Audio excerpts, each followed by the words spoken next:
Hi, everyone, and welcome. I am beyond excited for tonight. Hi, Miss Andra. How are you? Wonderful. How about you, Don? I'm I feel like I am like at a birthday party, and I'm bringing a gift, Mm-hmm. and I'm beyond excited for tonight. You want to give a quick hello to everybody? Sure.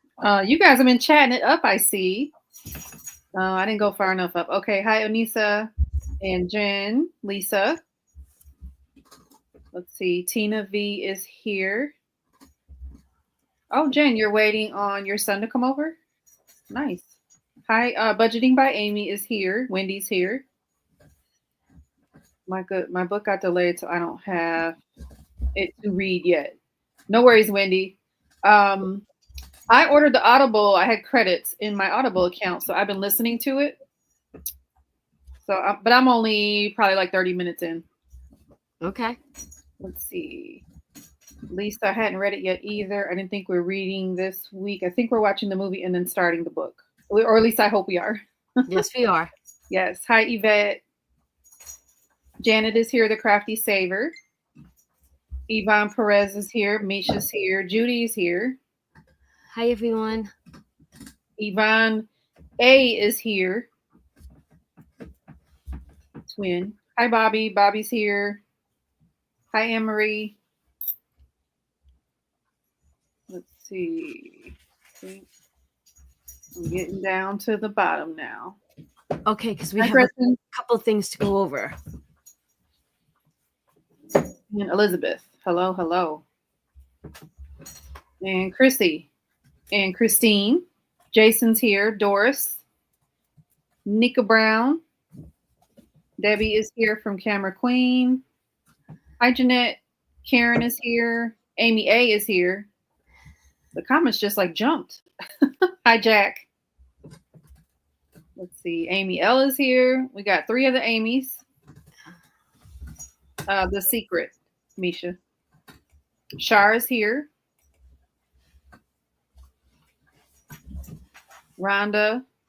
Hello, hello. Robin Hawkins is here. Deanna's here. Barbara Lynn is here. And I am at the bottom. There we go. Okay. Welcome, everyone. All right, so it's a big night. I think it's a big night. I did drop a link down below. So we have a couple of moments before you guys maybe can grab it and print it so that we can use it tonight. And probably about 20 minutes ago, Miss Yvonne messaged me. She's like, "Is there a free printable for tonight?" And I'm like, "Oh, that would have been the old Donna that was so prepared, but the new Donna is running like this." And I'm like, "Yeah, you know what? We need that tonight." So I jump in here and I start creating, and I send Andrea the link, right? And I have the screen up, and she comes in behind that screen, and I know she could see me, but I can't see her because I'm working on a window. And I'm like this, and I finish up, and I'm like, then I jump in and I grab her, and it's nothing special, but it's just a reminder that we're doing this together. It is an open night. I am not making it for members only tonight, so we're going to be able to have anyone that's not a member comment tonight. What I'm going to ask you guys is this: moderators, please just watch for us, right? Just watch for us. And then, people might come in late. What I'm asking tonight is this: I feel like tonight is extremely important. And I would like to stay focused as we can be on what this video says. Now, it's free on YouTube. You can always go back and watch it later. In fact, I'm going to leave the link that I'm using tonight. I do believe it's a bootleg from another country, but it's in English. So that's why I'm doing it. It's right on YouTube. I don't think I'm doing anything wrong. And I will give credit where credit is due. But if you want to go back, it is free on YouTube. What I'm asking is this: can we stay tunnel vision in the comments and in the chats about what we're doing tonight? Now, what we were thinking was this: maybe we'll watch for 10 minutes you guys can comment through the video about the video. Like, but can we stay on point? I guess that's what I'm really asking. I want to stay on point because I don't know. I feel like we all need this. Andrea, am I explaining that well? I think so. Let's see what they, does everybody understand like the rules of engagement? And we just want to stay focused on the video because we're going to pause it and then chat about it. So we know sometimes, we get to chatting about other things and that's usually fine. But for this lesson, we just want to all remain focused so we can be on the same page. Yeah, I really just want to, I don't know. I think that this is so important. And I don't think if I didn't think it was that important, I'd be like, oh yeah, do whatever you want. But for some reason, I think this is going to help us not only in life, but in our financials. Yeah. And honestly, I'm going to give you a quick, I learned about The Secret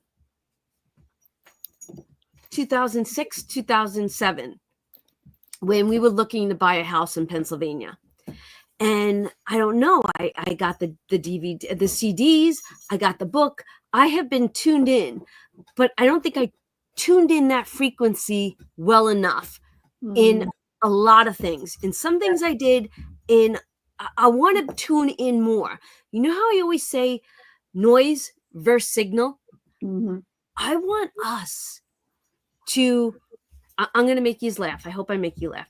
Who used to watch the Flintstones and the Little Martian, right? Didn't he have a little thing on his head with a antenna, right?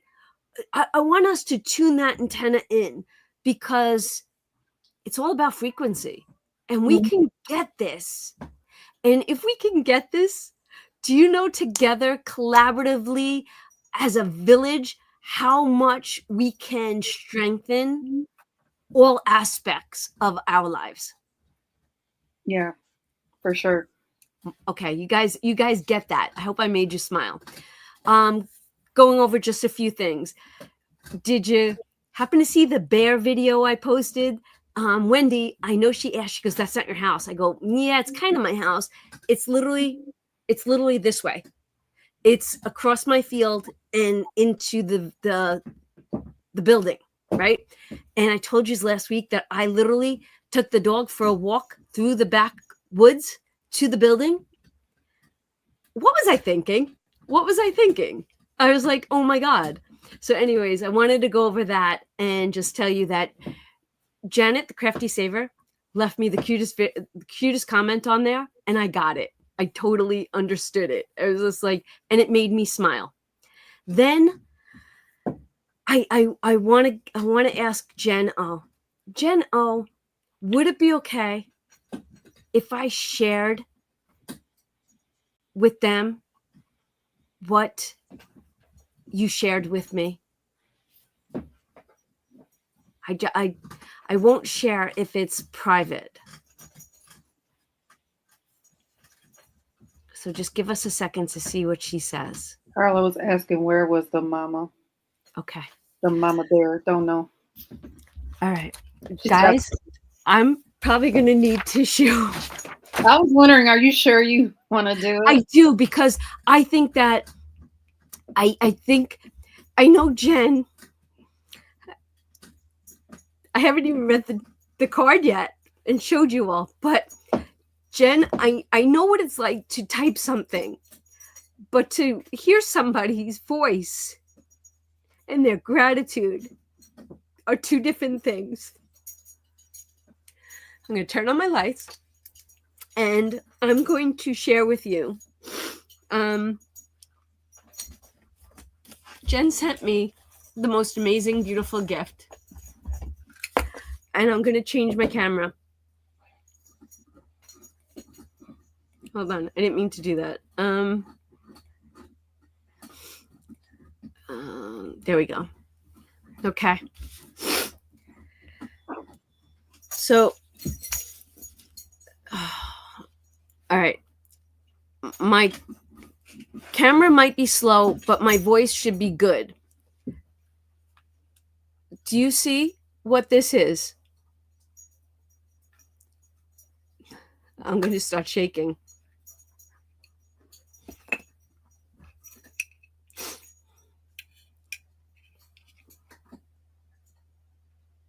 Give it a second.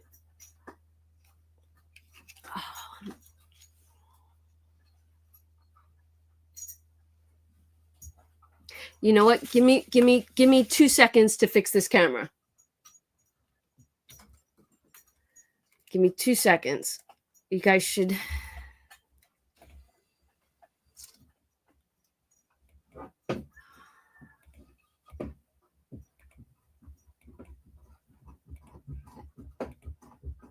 Andrea, you still there? Can you hear me? Yes, ma'am. Okay, stand by. Let me see if I could just fix this because I want to get into this video. All right. All right, here we go.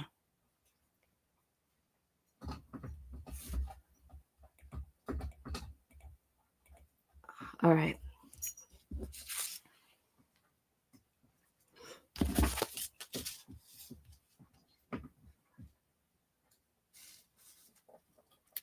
Bear with me, everybody, please. Okay.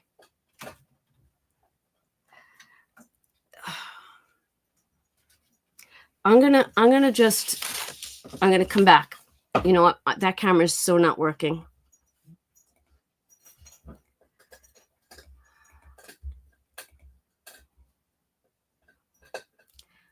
Believe it or not, now I'm missing my other camera. My camera's missing. Okay. I'm back. Let's get these cameras out. Can you all see that? Oh, there it is. Do you see what this is? Okay. Maybe I was meant to do this. That's the card.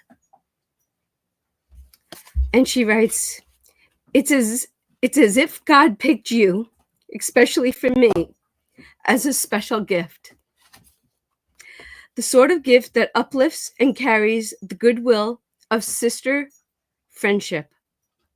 Thanking you for the gift of you. This is from Jen O.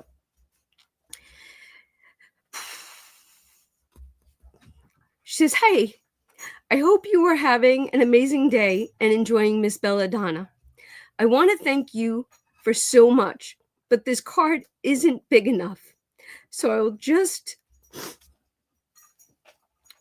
I can't see it. I will just talk about how much you have taught me about finances and savings. I will thank you for letting me be a part of the village where I have made so many new friends. And then I will thank you for helping start finding my faith again. I have been so lost for so long.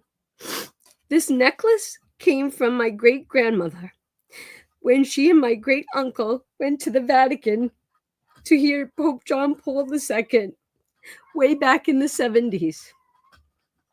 I'm sending it to you so that when your faith is being tested, you can remember that you have been an instrument of God, an inspiration to so many others, and a beautiful friend to everyone, especially me. Thank you so much for that. I am so grateful.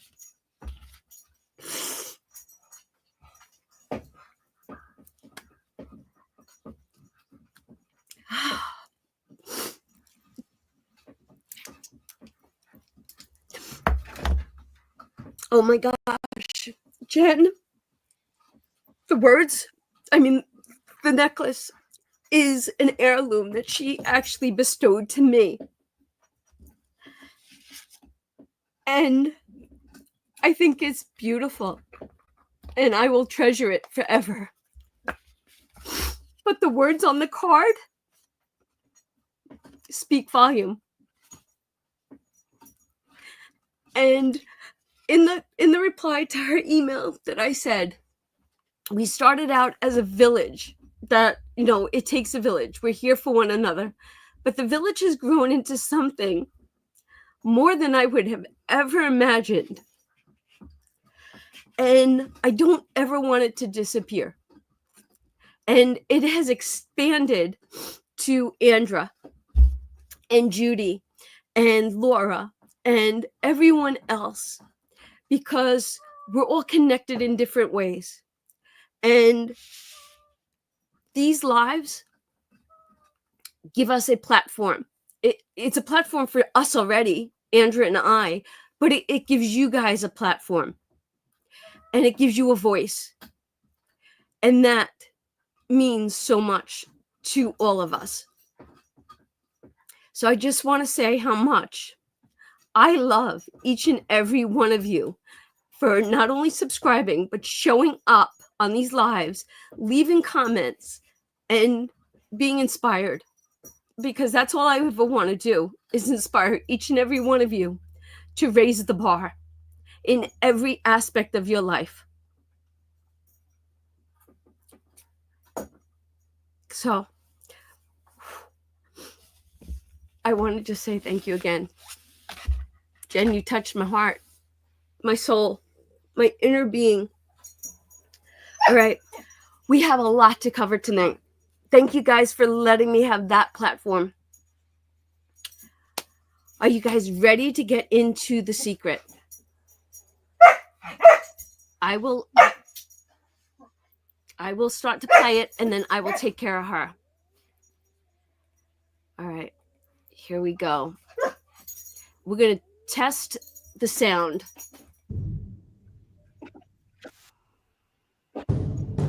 Can you all hear it? Yeah. Can you put it into the full viewer? Something happened to me on a dark night in 1976. It was December 19th, a day that would change my life forever.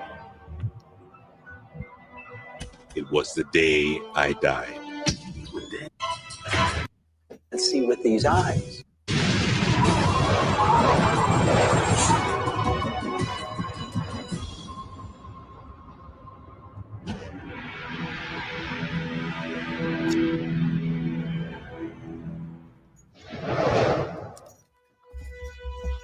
Hello there, I'm Bob Proctor. Meta is a nice word. It's a word most people don't understand. We talk about metaphysical, we'll say, oh, that's bad stuff. No, it's just what you can't see with these eyes.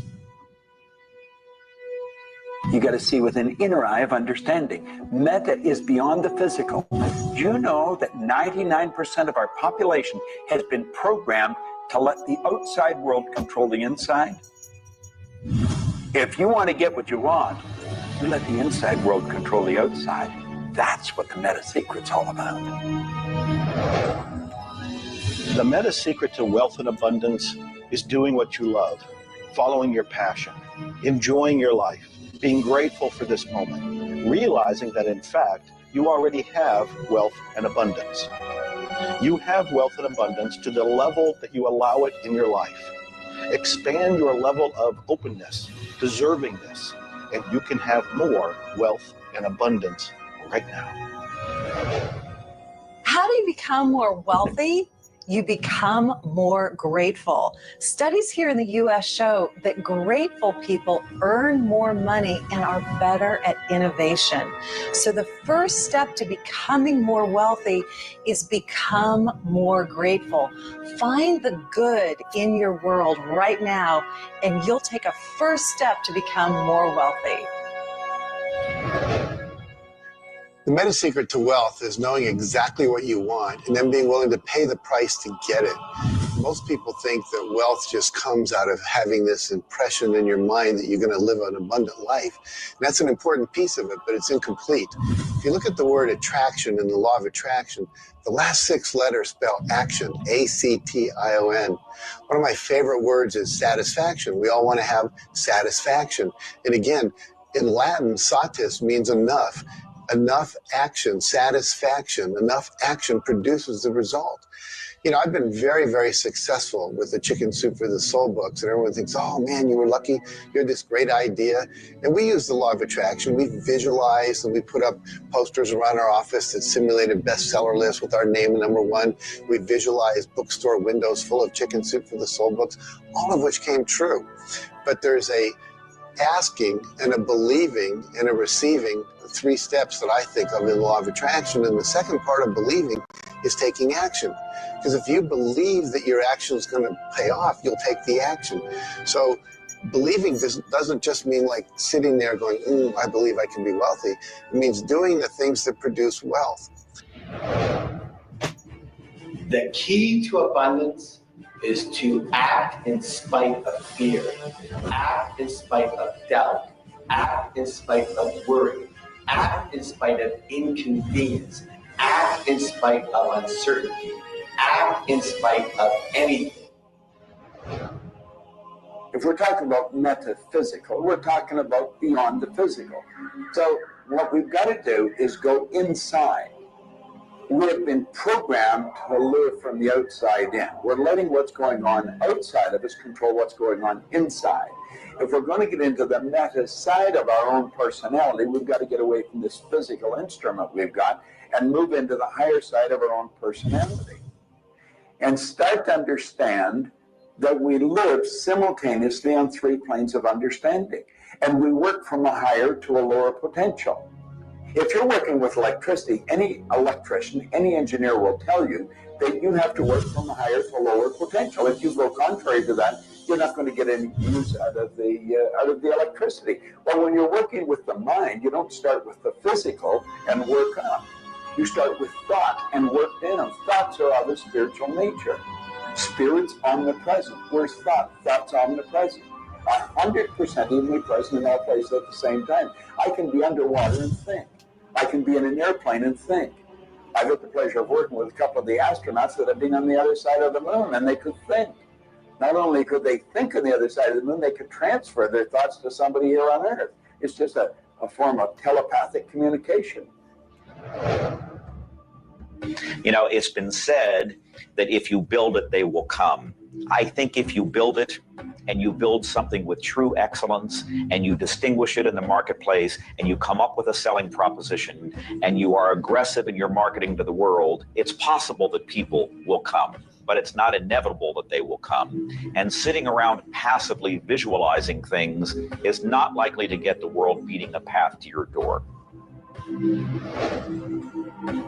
My meta secret about wealth ultimately is you've got to create a lot of value for a lot of people. And if you do that, you will bring a lot of wealth back to you.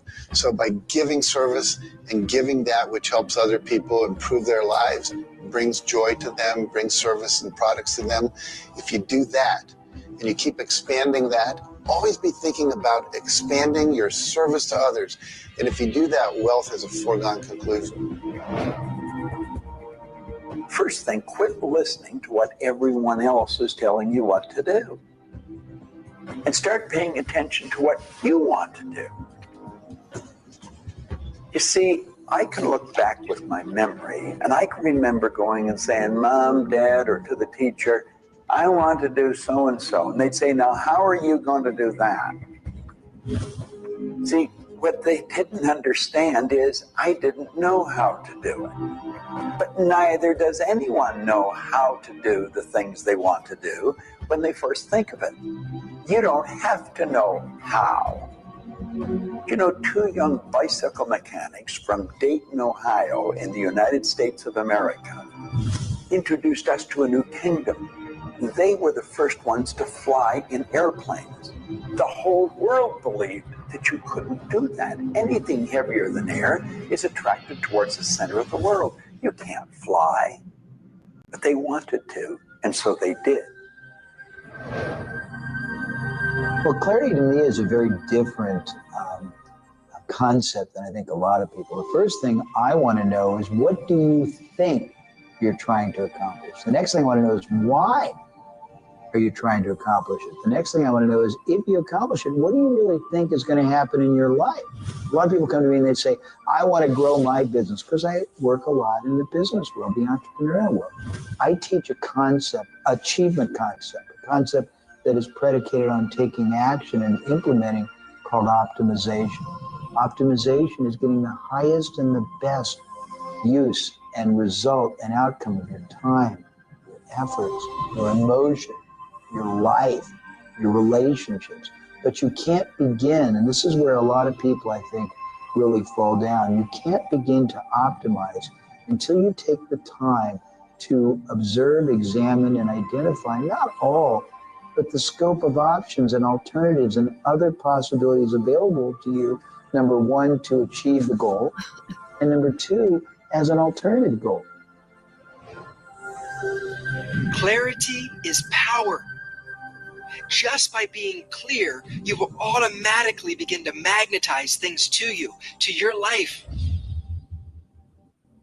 The law of mentalism is about the mind. Everything that we have ever created, everything that has ever existed first in the mind. All thoughts are the beginning of all things real. All things that you can touch and feel began in the mind. So if you want to be wealthy, you've got to decide what wealth is to you. Define it. What does it mean? How much money do you have to have? For me, financial independence meant having $30 million producing income, which allows me the lifestyle I want without having to work. And so I've achieved that. But I knew exactly what I wanted because I looked at what it would cost me to live my lifestyle. Most people don't know their net worth. They don't know their income levels of what would be required to produce what they want. They say they want to own a yacht, but they don't know what a yacht costs. They don't know what it costs for the slippage fee. They don't know what it costs to maintain a yacht. So go out and create your ideal lifestyle and then figure out exactly what it would cost to live it, and then set that number as the number you want to achieve. Then believe you can achieve it. Visualize it every single day. Take action when the action comes. Ask for what you want. Reject rejection. Give up any idea of failure. Just persevere until you continue on, until you produce the result you want. The law of attraction's a good starting point for thinking about how to improve your life. You want to align your thoughts and your beliefs with what you want your life to be. But the law of attraction itself, by itself, won't allow you to achieve the abundance that you need. There are certain steps that you need to take. And these steps are all incorporated in what we call the meta secret. And the meta secret isn't one solitary method or one solitary system. The meta secret is a combination of tools, methodologies, and ways to understand the world and ways to understand how we can change the world. Until I started looking at who I was and who I wanted to become, nothing changed. Because every time I would look and I would blame something else or blame somebody else or just look in a different direction that was not inside, I would get more of what I was creating. Because every time I created something, people would react to that. Every time I took an action that was blaming this or blaming that, people would react to that. And you know what? Then I would react to their reactions. And I was creating an environment that was busy, instead an environment that supported wealth and abundance. If you look around, there's nothing but the abundance everywhere that you see. You see the trees growing, you see businesses happening. This is wealth, this is prosperity, this is abundance. If it's not happening for you, it's because unconsciously you have beliefs, counter intentions, negativity that actually blocks it from coming into your life. It's actually working the law of attraction all the time, but it's happening on an unconscious level. The abundance is there, the wealth is there, but if you don't feel it, if you're not expressing it, it's because inside of you, you may feel you don't deserve it. This is part of the unconscious work that has to be done in order for you to feel on a conscious, real, live, earth level what's happening with abundance and prosperity. Abundance, wealth is your natural birthright. If you're not feeling it, it's because of your unconscious beliefs. The law of correspondence, simply stated, is as above, so below, as within, so without. The law of correspondence is simply attesting to the fact that we are human creatures physically present, but we have minds and we have spirits. So we exist in more than just one plane. We might even be multidimensional beings with multidimensional thoughts, and there may be more to you than just meets the eye. If you want to be wealthy on the outside, you first have to become wealthy on the inside. As above, so below. As within, so without. First, you have to become wealthy in your thoughts. Then you become wealthy in your outer expression of that. You have to have a wealthy attitude. You have to have a wealthy, abundant thought form about who you are and what's possible. And when you have that, it will start to manifest outside of you. If a person wants to take a quantum leap rather than incremental steps, they have to begin by understanding that they can do that. There's a marvelous little book. It's called U Square. Now think of what that means. If you square a number, you multiply the number by the number, don't you? Well, when you square, you multiply your potential by your potential. It's astronomical. I mean, you just go off the board. The man that wrote the book, Price Pritchett, he said, when you're looking at a quantum leap, he says it looks ridiculous, utterly. But in retrospect, it looks like a natural thing to happen. It was without effort. It's with ease. And that's what quantum leaps are. What you're really doing is getting rid of limitations in your mind, and you're letting your mind just take off and build a great big idea. And you start before you're ready. You defy what the masses are controlled by. You've got to move into a space all of your own. Understand you're working with an infinite power that's omnipresent. It's with you all the time. It's closer than your breath. And you get in harmony with that and just release all thoughts of limitation and make up your mind you're going to take and just compound your effectiveness. That's essentially what I did. I didn't know what I was doing at the time. I didn't understand quantum leap, but I took my income from $4,000 a year to $175,000 in a year. And then it went over $1 million. And I had no understanding of what happened. Now understand this. I had been raised to believe that if you don't have a good formal education, that you'd never be able to do what I did. If you don't have experience, you can never do what I did. I had 2 months high school and I had a bad work record. But my income went from $4,000 to over $1 million a year. Now you can do that. And the first step is understanding that you can do it. Quit listening to people tell you you can't. And start to see yourself doing something really big. Write it out on a sheet of paper.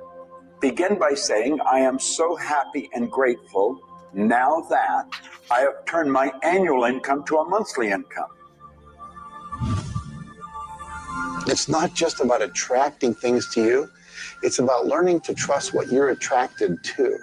You are naturally going to be attracted to certain kinds of people, to certain movies over other movies, to places you want to vacation versus other places, to workshops you want to take or books you want to read versus other books. Trust what you're attracted to. It will take you where you need to go, and it may not always make sense to you. I remember going to a seminar, and there was a woman teaching about how to triple your income in a year. And at that time, I was probably more like a hippie than I am the entrepreneur that I am today. And my wife, who was against making money at the time, thought it was evil when you should be in total service and all this. She said, I can't believe we're going to that workshop where they're going to teach you about how to make all this money. I thought you were more spiritual than that. I said, honey, I don't know why I'm attracted to that workshop. I'm going to go there. So I sat down, the woman next to me, we started talking. It turns out she was a veterinarian. And it turns out that our cat had feline leukemia at the time. And I started talking to her about that. And she said, well, I'm the world's expert on feline leukemia. And I said, well, I've heard there's no cure for that. She said, no, there actually is a cure, and I can teach it to you. And so she called my veterinarian, told him what to do. My cat lived for many, many more years than the local vet thought it should. But see, I was trusting my attraction to go to that seminar, and it led me in a path that saved my cat's life, which was not where my conscious thinking was, but it was a very important goal to me to keep my cat alive. Those kind of things will start to happen. Most people are uncertain about something. They're uncertain about their next step. Here's your message. Do it.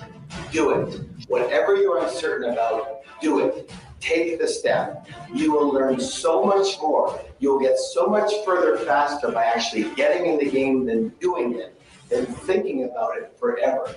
One of my sayings is, one step in the right direction is worth 100 years of thinking about it. The law of correspondence, the law of mentalism, and the law of vibration all combine to help you understand that the notion of wealth is arbitrary. You're always wealthy in comparison to someone else.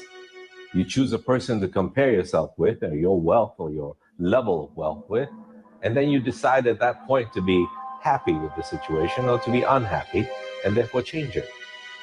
All of wealth is subjective. Understand this, and you understand that there's an ebb and a flow to your finances. The more comfortable you are with how you interact with the world, with the value you give in the world, with the service or the product that you give the world, then you begin to realize your place in the world. And by realizing this, you participate in the abundance that is all around you at every moment and at every time. It is all yours. From the beginning, it was yours.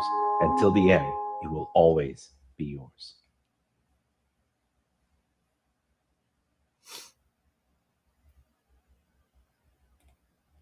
Okay, Andrea, are you there? I don't know. Maybe she's not there. I'm booing like a baby. You what? I'm booing like a baby. Okay, this is extremely powerful. This is not the secret. There's more to the secret. This is somebody's version of the financial abundance of it. The book and Rhonda Burns goes into the secret coming from Sir Isaac Newton and the law of gravity into the law of abundance. So this is somebody's version pulling all these different pieces in. This is a meta secret from what I'm getting from this video, which is kind of deep in itself. But a lot of the guys talking are from the book, The Secret. I've got 2 pages of notes, front and back. I loved what they said about meditation on your channel. I love that they are talking about pen to paper, speaking it into existence, how powerful the mind is, right? These are all things that I'm taking away. What have you guys taken away from this so far? Because we are 22 minutes in, so we still have an hour long. Are you enjoying this? Do you want to keep going? Is this like sparking things? Andrew, tell me your take. Well, what sent me over the edge?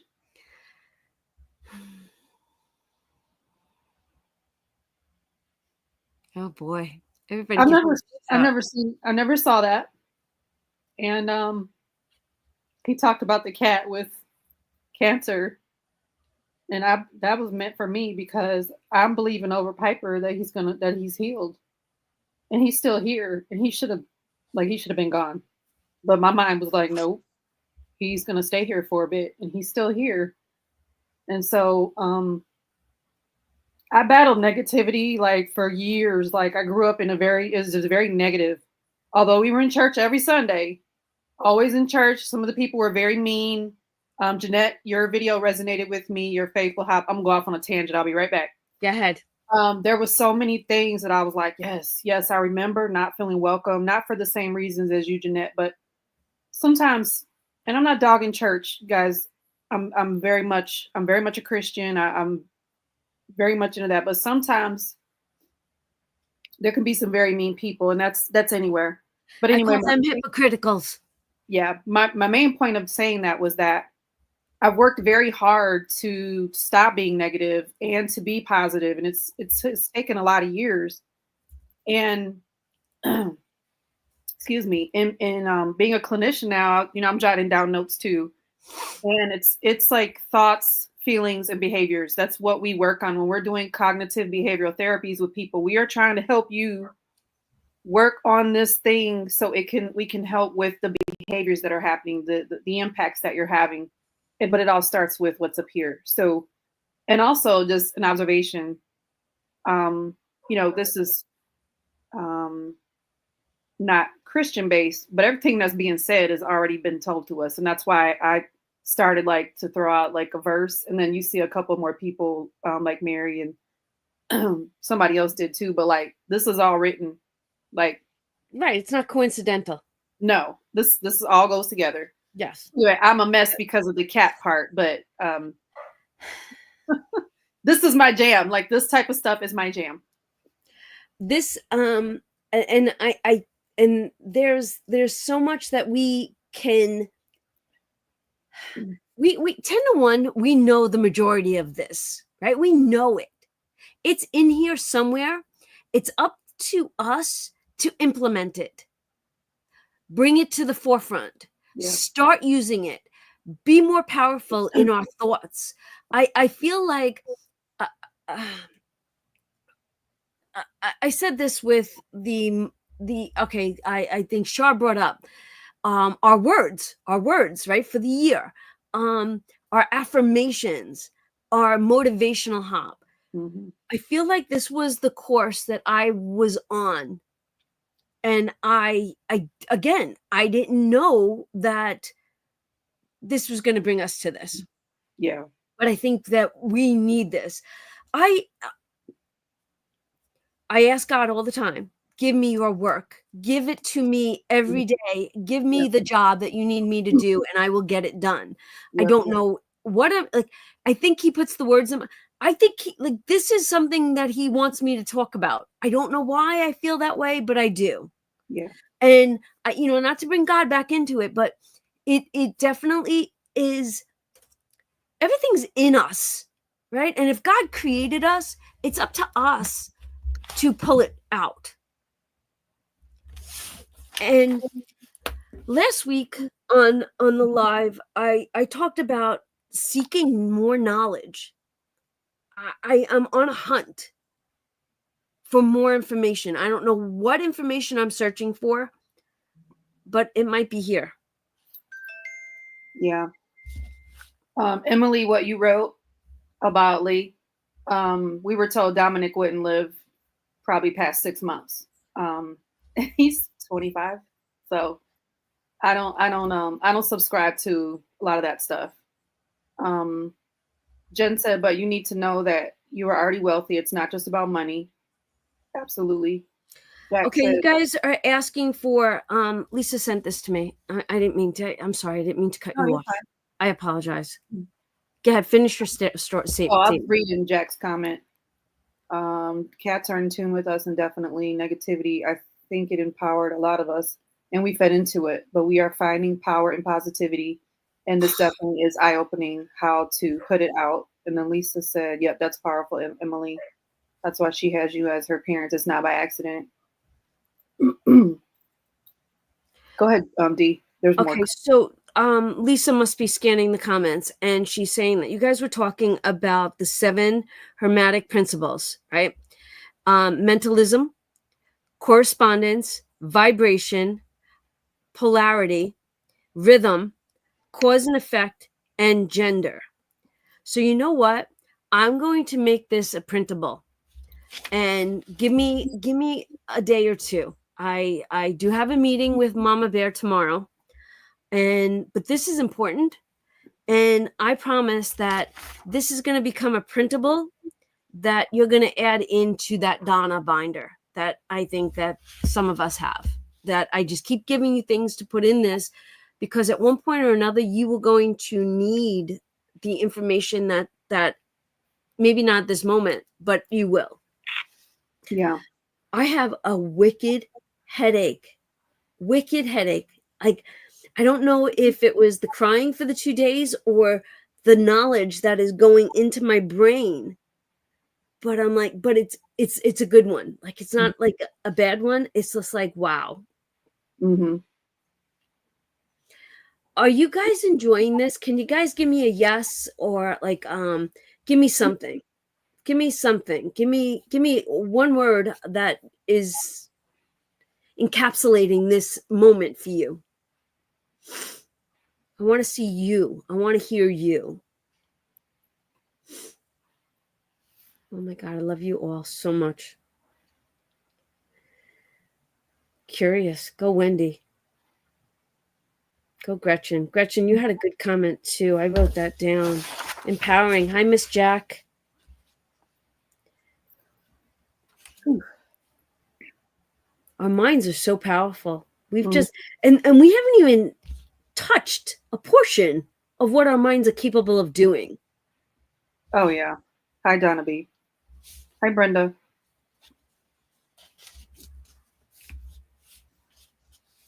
Okay. Are you guys ready to play a little bit more? How about we go 20 minutes? Like, that was the perfect spot to stop in. Mm-hmm. Yeah. Shall we keep going? Yes. Thumbs up. We're 62 strong. For the most part, we're hanging in there at 60 people. And I think that this is some information. And I love that we're doing this together. I feel a connection. Yeah, me too. And I love how we can bring in all of our own experiences into the chat as well. And then this could lead into something else where it's a little more interactive, but we definitely want to get this started in this format. And right, explain that to them, that we were thinking about doing a Google Meets. I was going to pay for the set, like the upgrade, so that we can bring 100 of us into a Google Meet off of YouTube, and we could converse one another. You don't have to show your face if you don't want to. If you wanted to, you could. But if you wanted to leave the screen blank, you could. But how, like, is... As a large language model, I can't beat on... Google thinks I'm speaking to it.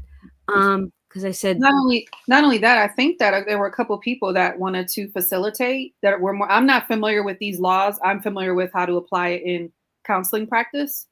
It's the same principle. It's just, I don't necessarily know the laws. So that's what we were looking to do.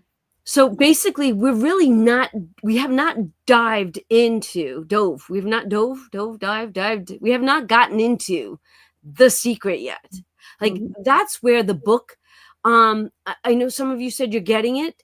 Do we talk about it next week? Well, we got to talk about that. Think about that within the next 20 minutes, because some of you haven't received the book yet. But even if you don't want to even get the book, maybe while we're talking, you might get something out of it. So let's get into the next 20 minutes, and I'll see if I stop it around the 20-minute mark. Is that okay, everybody?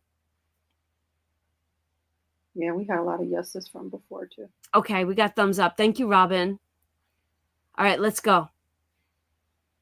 Let's go back into it.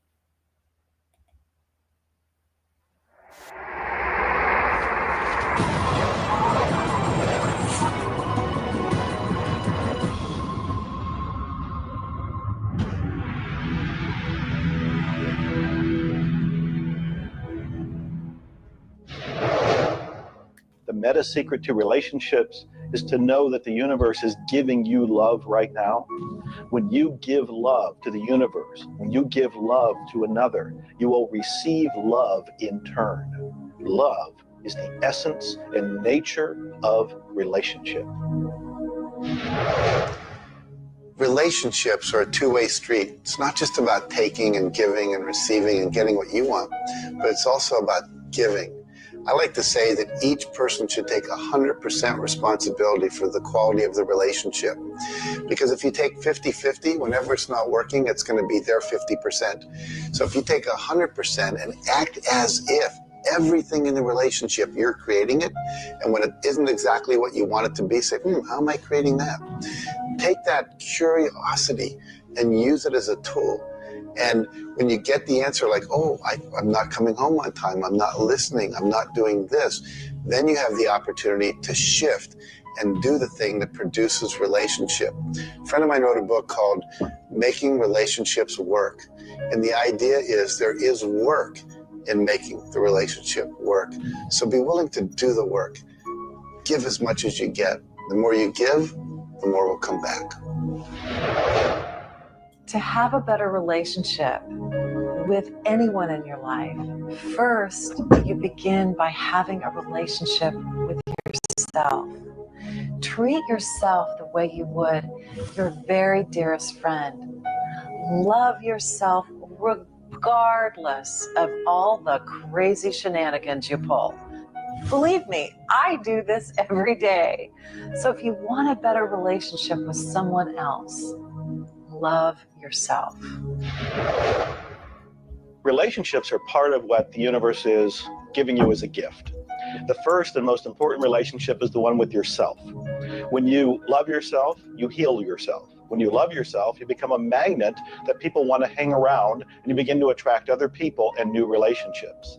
It's all based on love. It's all based on non-judgment. It's all based on total acceptance. The universe has a relationship with you right now, and the universe wants to give you more. Are you ready to accept it? The concept that I can't live without you is a tragic statement to me. The idea that I need somebody else to complete my life, I need somebody else or my life's not worthwhile is a very sad statement, and I think someone needs to take a good look at themselves when they say that. When you start to think that thought, stop for a second and realize life is full of stuff, and sometimes stuff is potholes, and sometimes stuff is bridges are out ahead, and sometimes there's a detour in life. I heard somebody once say that sometimes the most beautiful scenes in life are the ones we observe on a detour. Have you ever gone on a detour and realized that your life wouldn't have been the same if you hadn't taken that twist or that turn in your life? Next time stuff happens, take a look. Maybe there's something better right around the corner. The law of cause and effect tells us that there's no such thing as coincidences. Everything that happens in this world happens because of a reason. Someone, somewhere, created a cause. It may not be something you are aware of. It may not be something we can even begin to realize or see at this level. But at some level, someone, somewhere, or a group of people, or even us, may have created it. And so as a result, we see the effect. We see the effect around us. We see the effect everywhere on this planet. Everyone asks me, Jay, how in the world can I have a better, a happier, a richer, a more joyous relationship? And it's very simple. First thing is you got to slow down enough to be externally focused. It's all about them. The more interested and externally focused you are on the other person, the more extraordinary their experience will be, and the more naturally they'll reciprocate it. The second, and you're watching me, and I've got a serious side, and you know that, but you got to get in touch with your childlike sense of curiosity, of innocence. The third is you got to be in the here and now, and that's so trite and said so often, but being in the here and now means connecting deeply and being aware of what people are saying and looking at them and being responsive to their feedback and their mannerisms. And the last thing, and the easy thing, is to, again, as I said earlier, enjoy the process. We are so busy, so stressed in our life, trying to get from one thing to another, trying to multitask. that the greatest way to have wonderful relationships is to commit, not just the time, but your being there, to connecting. For me, the meta secret to relationships is to be the person you're looking for. Whatever it is you're out there looking for, be that and give it away. If you're looking for someone who's loving and kind and compassionate and generous, you need to be loving, kind, and compassionate and generous. Whatever it is you want, you've got to be that and express that out into the universe. And whatever you express out is going to come back multiplied. The meta secret of relationships is for you to develop an identity that brings out the best in your partner and helping your partner to be the best that they can in order to bring out the best of who you are. Criticism seems to be a big problem. If you are really secure in yourself and somebody criticizes you, it isn't going to bother you. Now, if you're insecure and somebody criticizes you, it's really going to bother you. You see, 9 out of 10 times, the person that's criticizing you really wants to help you. They just haven't really learned how to communicate effectively. But let's not let somebody else's criticism or their way of helping us shake us. If we're solid in our own self, and we really understand ourselves, then we can handle it and it won't be any problem.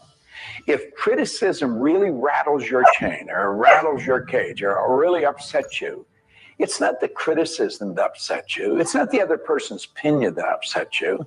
It's how you react to it. And you see, if you were really solid within yourself, you would respond to it. You would thank them for it and say, but I really don't choose to do that. Or you'd say, well, thank you. That's probably a good idea. I'll try it. But they're not going to knock you off track. So it goes back to have a good sound self-image, a good image of yourself. Maxwell Maltz wrote a beautiful book on that way back around 1960 called Psycho-Cybernetics. Psyche-Cybernetics. Cybernetic is the communication mechanism in our mind. It's the image that we hold of ourselves. It's like a life-governing device. Well, you've got an image of you just same as I have an image of me. And our image controls how we walk, how we talk, how we dress, how we meet and greet people. And it also controls how we handle criticism when it comes our way. And it will come your way, just same as it comes to me and everybody. We want to be solid in our own belief about who we are and what we are. Let's really get to know ourselves. And then, rather than react, let's respond. It doesn't matter how they approach, whether they're diplomatic and trying to help us or whether they're trying to find fault. It won't really make any difference. We will listen to what they have to say, listen to it, and then we'll either accept it or reject it, but it isn't going to affect the relationship with the other person one bit. There is masculine and feminine in everything. Nothing is entirely masculine, nor is it entirely feminine. We have different aspects of yin and yang, of harshness and softness, different aspects of masculinity and femininity in everything. If you take a look at life and see it all as a combination, see how we are always living in combination, then you begin to realize and to also appreciate the law of gender. Relationships are about communion, taking our life and making it sacred through connection with another human being. So communion and making sacred is what relationship is all about. You know, there's a lot of lonely people around. And if you're lonely, I'm going to let you in on a secret. You're always going to be lonely until you become friends with yourself. If you're looking for company outside of yourself, you're looking in the wrong place. You want to go inside. And when you get to really look at you, you're going to feel so good about you. You're going to love yourself. As you see, as a little kid, you were probably taught, don't love yourself, that's conceit. I know I was, and most of the people I know. That's not conceit. That's a healthy, conscious awareness of who we really are. I'm not talking about an ego trip. I'm talking about really becoming acquainted with yourself. You've got to build a good relationship with you, or you're always going to be lonely. When you get angry, look at it as, okay, this is a gift. I need to release something here. And in that process, relationship becomes a school for growth instead of just like it's someone that's going to please me.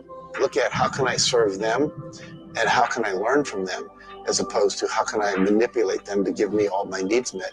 If you do that, you're going to end up with a much better relationship. If you're in a relationship where you're not experiencing full love, the way to change it is not by changing the other person. It's by changing yourself. You look within yourself and you start to feel grateful for everything about you. As you change your relationship with yourself, magically, the outside relationship will change as well. You will suddenly see it transformed. You will suddenly see that there's love in that relationship with that other person. But you don't change the other person.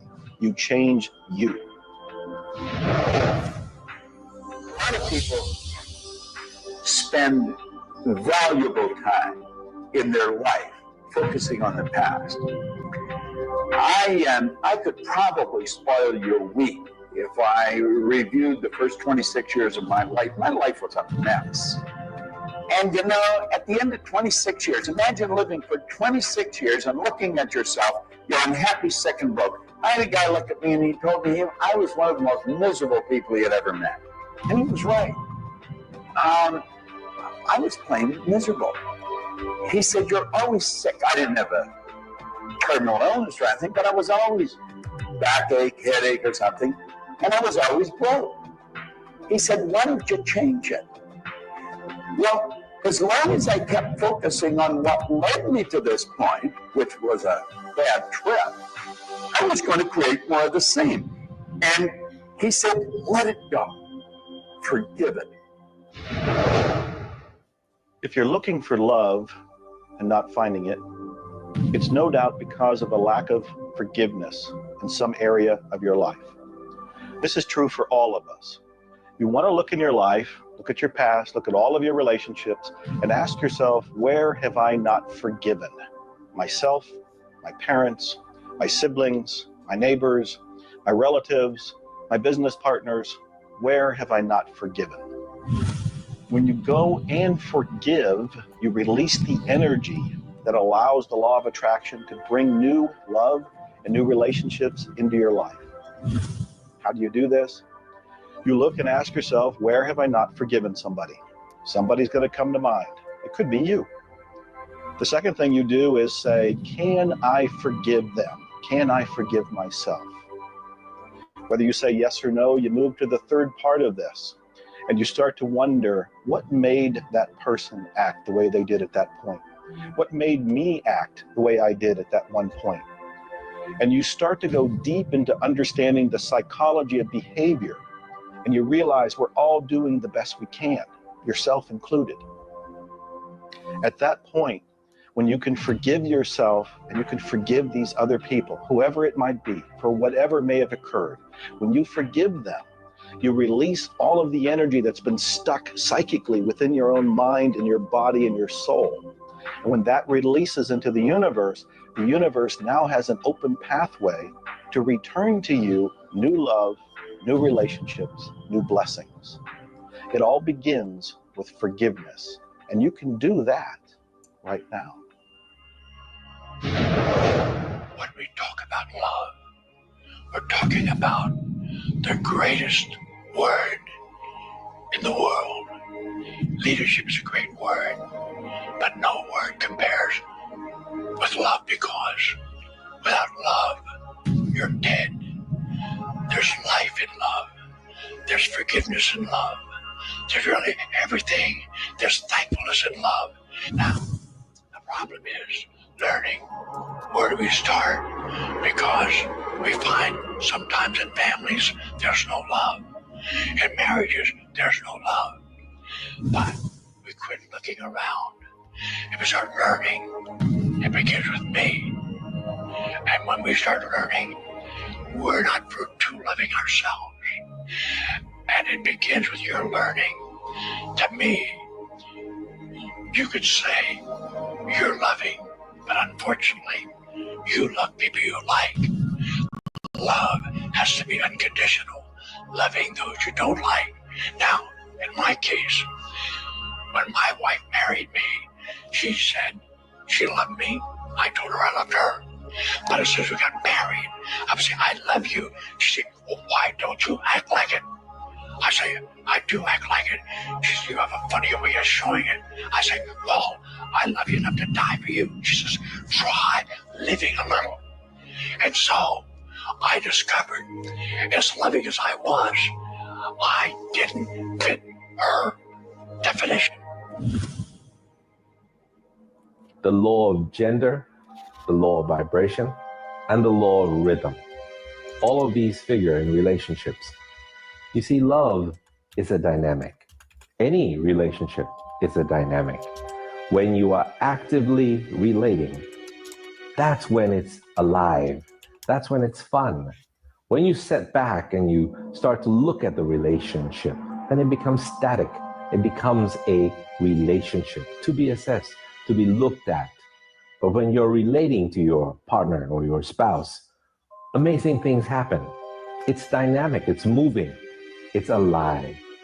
And that's what all love is supposed to be, alive, and so much more fun. Changes happen all the time. We change. Human beings change. You change, I change, we all change. But if you can change together in the same direction, amazing miracles take place. Words, feelings, thoughts are all aligned. And all of a sudden, you can take on any problem and it's not an issue. That's what relationships are all about. That's what relating is all about. That's what love is all about.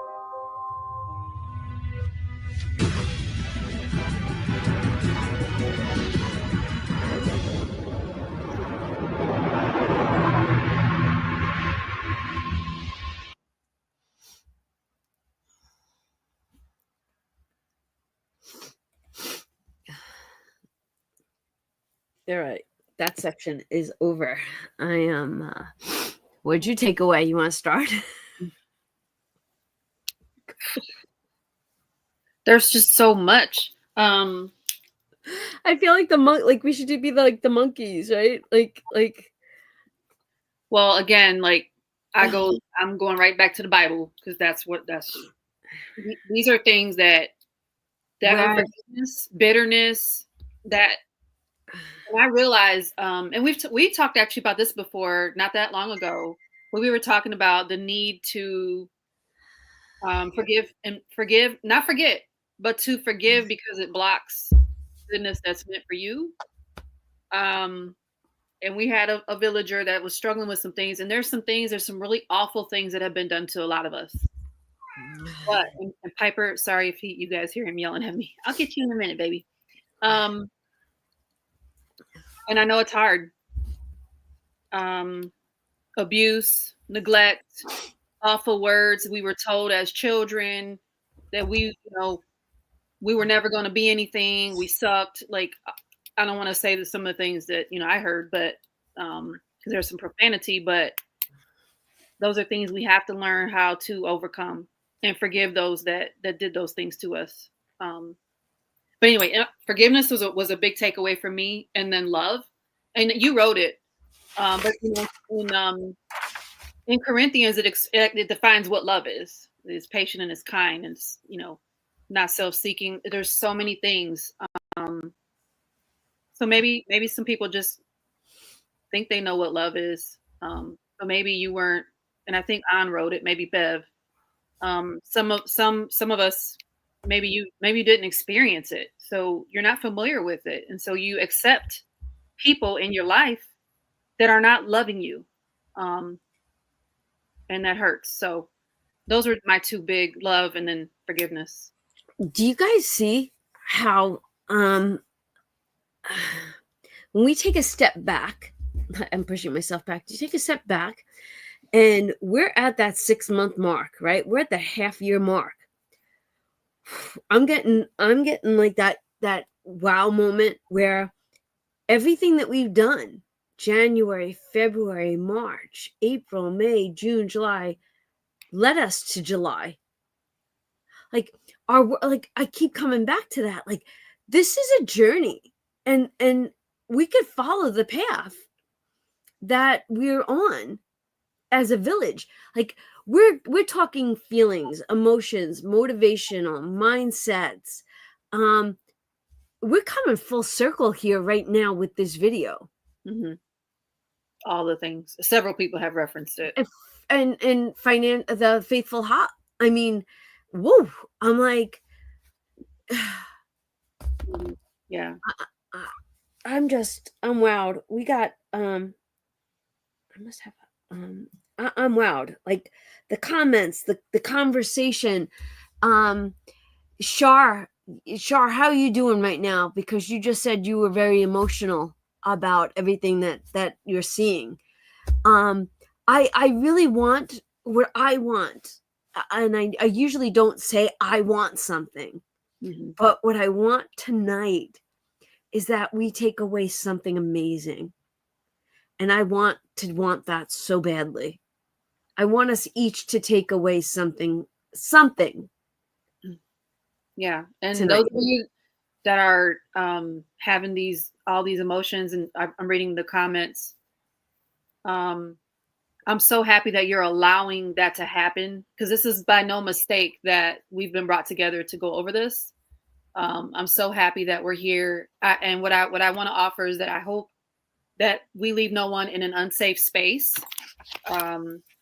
If you are feeling like you are in an unsafe space, I need you to email me, and I'm going to check my email when we're done, just to make sure that you're in an okay space, and we're going to actually talk on the phone. So I just want to put that out there, because I think this is so powerful. Yeah. And honestly, I'm hoping that there is no unsafe space, but there might be. I'm hoping that we have like this amazing open door to the light, right? Like the moment, right? Where we throw all the crap out. And somebody said it, let's throw the old out and start with the new. I love that. I'm loving every single thing about what is happening here. The release. Yes, the release. I think that I think this is almost like getting rid of the toxins. Mm-hmm. I really do. I saw something I wanted to address. I don't know where it went. Oh, the books, Jen O. I saw you. I did write down. I don't think I wrote down the first book. I think there was only 2 books that were mentioned, and the second one was Maxwell Meltz about the psycho-cybernetics. That piqued my interest. Yeah, I wrote that down. That really did. That one piqued my interest. But these are vintage books. I'm hoping we could find them. And even if we found one copy, who's to say we don't like somebody read it and then ad-lib it, you know? Mm-hmm. Wait, I need to read this. For the first time, I feel like I found a group where I belong from day one. Shar, I have to ask you a question. What do you think your day one is? What year? Because I feel like you've been around for a very long time. And do you see that smile? Oh, the square. Wait. I'll come back to you in a second, Brenda. The square. I loved when he did that. Where did I write that? I know I wrote that. You square. Right. The book Multiply Something Squared. Right. That's it. That was the first book. That one, I definitely, that piqued my interest also. U square was the U square. Okay. Got you. I was taught to never have emotions, and I'm so overcome right now. Thank you, Donna, for bringing this to us. This was team effort. Yeah. I can't do this without the village. This is definitely team effort, because Andrea and I might be the face, but the crowd, the village, you guys have one another like amazingly. Yeah, they do. You really do. All right, you guys ready for the next one? I'm ready. Let's keep going, because this is about health. And you know what? We all need, okay, we talked about this. This is a biggie for me this year, the oxygen mask dropping, right? And you got to take care of you before you could take care of everyone else. So let's get into health. All right, here we go. Donna, you still got a comment on the screen. I'm going to get rid of that right now. Got you. Thank you. Mhm. Ready? Here we go. Thank you. はじめに言葉はすなわち、クリエイターなるものは、やはり言葉、振動を用いて全てを設計されたのではないかと思うんですね。そして、その、振動の I don't know if this one's going to work for us, this part of it. Yeah, we got to read hopefully the caption is, but some of these words aren't really translated. Okay, here we go. Let's see. Maybe it was just him. All right, hold on.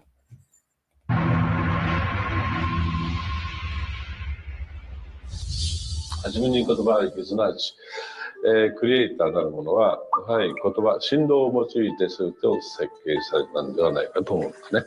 そして、その、振動の、設計図は非常に緻密なもので美しい共鳴振動にあふれたものであったことでありましょう。Actually create a vibration in the water that has memory. And so you have to think positive thoughts. Again, we go back to forgiveness and letting go, thinking positive thoughts, expecting to be healthy, not listening to what people tell you, not taking in beliefs. I have been out of the sun my whole life. I've never gotten skin cancer, don't intend to get skin cancer. And when stuff comes on about it, I choose not to listen to it because I know that belief would affect me. So I believe that I am a person that my spiritual connection keeps me healthy. Also, though, I work on the level of the physiology of the body, the biochemistry. It makes sense to play at that level. I eat organic food. I drink healthy water that's not contaminated with chlorine and all the stuff they put in it, so I filter my water. I eat the right kinds of nutrients for my body. I found out what I'm allergic to, and I've basically eliminated those from my diet. I exercise. So exercise and keeping my body toned. We want to have resistance exercise. We want endurance, which means we need to jog and do aerobics and things like that. And we need to have flexibility, things like yoga and Pilates. So we need a complete system to keep our body healthy. And then a detoxification, I think, is the part that most people don't do enough with. We are taking in so many toxins in the air we breathe. But if you will cleanse on a regular basis, I cleanse every Monday. I just do a cleansing diet where I just drink liquids and then I don't eat anything else. And my liver has a chance to get rid of all the toxins that are in my body. I want you to understand that you have a marvelous mind and you can do anything with it, and don't ever listen to anybody that tells you you can't. You want to start to look at yourself not as a body or as a name.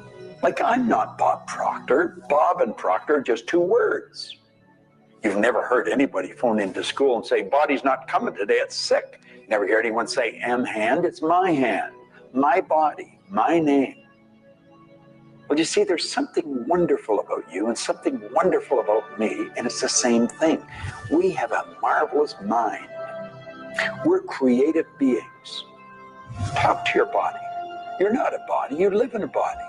Now, this may sound silly because maybe nobody's ever said this to you before, but go around just repeating maybe 1,000 times to yourself, I'm not a body, I live in a body. I'm not a body, I live in a body. I'm not a body, I live in a body. Then start telling your body to relax. The meta secret to great health is to feel good now. You do that with good thoughts. You do that with good food. You do that with plenty of sleep. You do that by doing what you love. That's the meta secret to great health. The meta secret to health is to honor your body. Listen to your body. Are you tired? Are you hungry? Are you thirsty? Do you need time to play? Have greater health. Honor your body. Health. Not just physical health, not just eating the right things and getting exercise, but let's talk about emotional health. This means doing what you love, loving what you do, looking forward each day, researching, helping other people, giving back.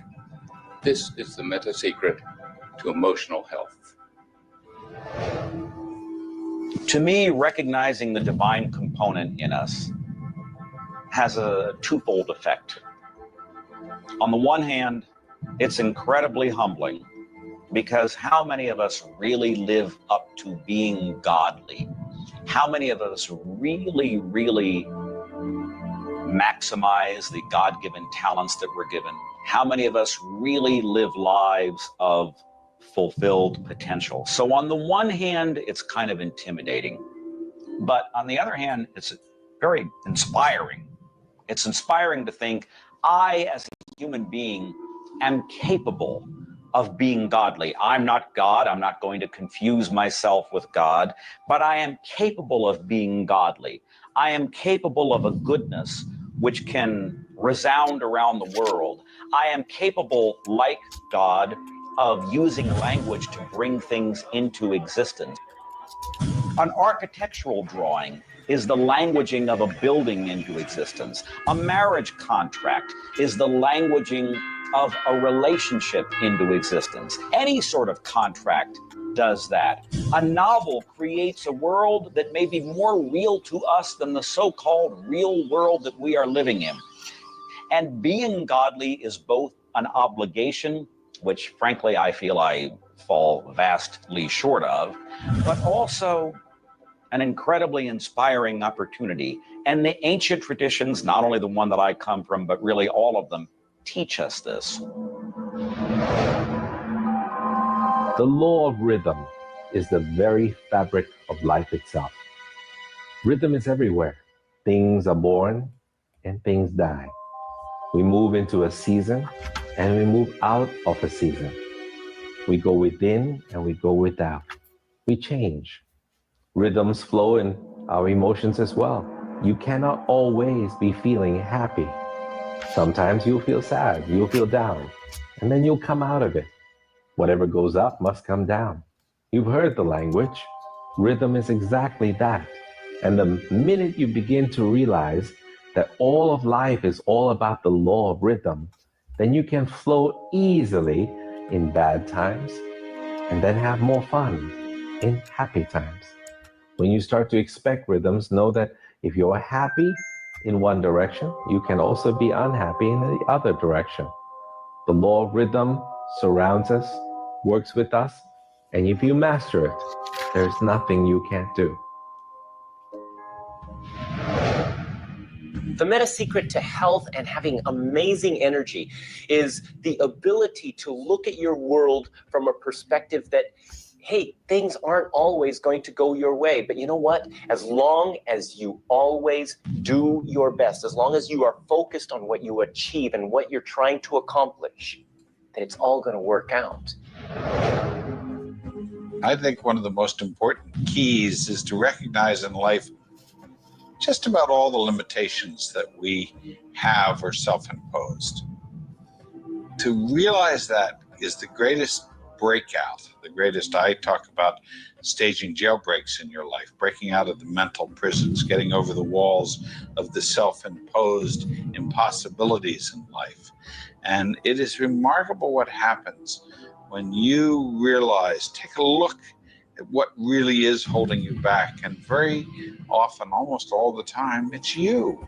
It's you. The power lies within you. See, humor is good. It really is. I don't really understand what it does to you, but I know it does something to your brain. Norman Cousins, who's gone now, but lived a long and very, very effective life. And he had been diagnosed with a disease and it was killing him. He was literally dying. And one day he got thinking to himself, if sadness and sickness are hooked together, then happiness and health must be hooked together. And so he had people bring in old movie films of Laurel and Hardy and all kinds of different old actors, funny stories. And he started to play them. They made him move out of the hospital. So he rented a suite of rooms in a hotel. And he had these movies playing all the time. And he was laughing, a real belly laugh. It got better. Now, I think you know when you're laughing, you're feeling good. Start to laugh at yourself. When you make a mistake, laugh at yourself. Don't get serious with yourself. It plays a very, very important role in a healthy, relaxed life. If you want to study it further, get into some of Norman Cousins' material, and he'll explain exactly what it does to the brain that controls the vibration of the body. Start laughing a little more. Have fun. The mind can't be all it is designed to be without the body being everything it was designed to be. But we basically thwart both. Or you can have a great relationship. You can have a great financial situation. You can have a great family relationship. And the big problem in our society, certainly in Western society, people don't exercise. 92% of people don't exercise. They don't eat. They don't eat nutritious things. They don't complement to compensate. It's very simple. And if you break it down to the little steps like eating an elephant, you'll have the most rich, satisfying, fulfilling, gratifying, liberating life, but you got to balance it. Health is all up here. All I know is right now, I don't have a voice, I don't have my sight, and I have a hearing. My strength is gone. However, I have never been more excited and thankful in my whole life. The law of vibration simply states that everything is in motion. Nothing stays static. At some level, even though something may appear as if it's not moving, its molecules are moving, its atoms are moving. Everything vibrates. Not just your thoughts, everything. Now, I do understand that disease cannot stay in a healthy vibration. It just cannot. I also understand you cannot turn disease into health, but you can release disease and recreate health. You see, your body is changing at the rate of millions of cells every second. And it's the thought patterns that you hold in your mind that control the vibratory rate of the body. Your brain is an electronic switching station. There's all kinds of material written on thought, on attitude, and on health. And I do know this. If you're suffering from a physical disease, quit talking about it, quit thinking about it. Go to a very competent medical doctor and follow that person's advice, because he or she will tell you what to do physically, but at the same time, instantly begin visualizing every molecule of your being in a harmony with the law of vibration. Now, I would have an affirmation that I would repeat. I am so happy and grateful now that every molecule of my being is vibrating in perfect harmony with God's laws. My body is getting healthier and stronger and more vibrant every minute of every day. And repeat that. Treat it like a mantra.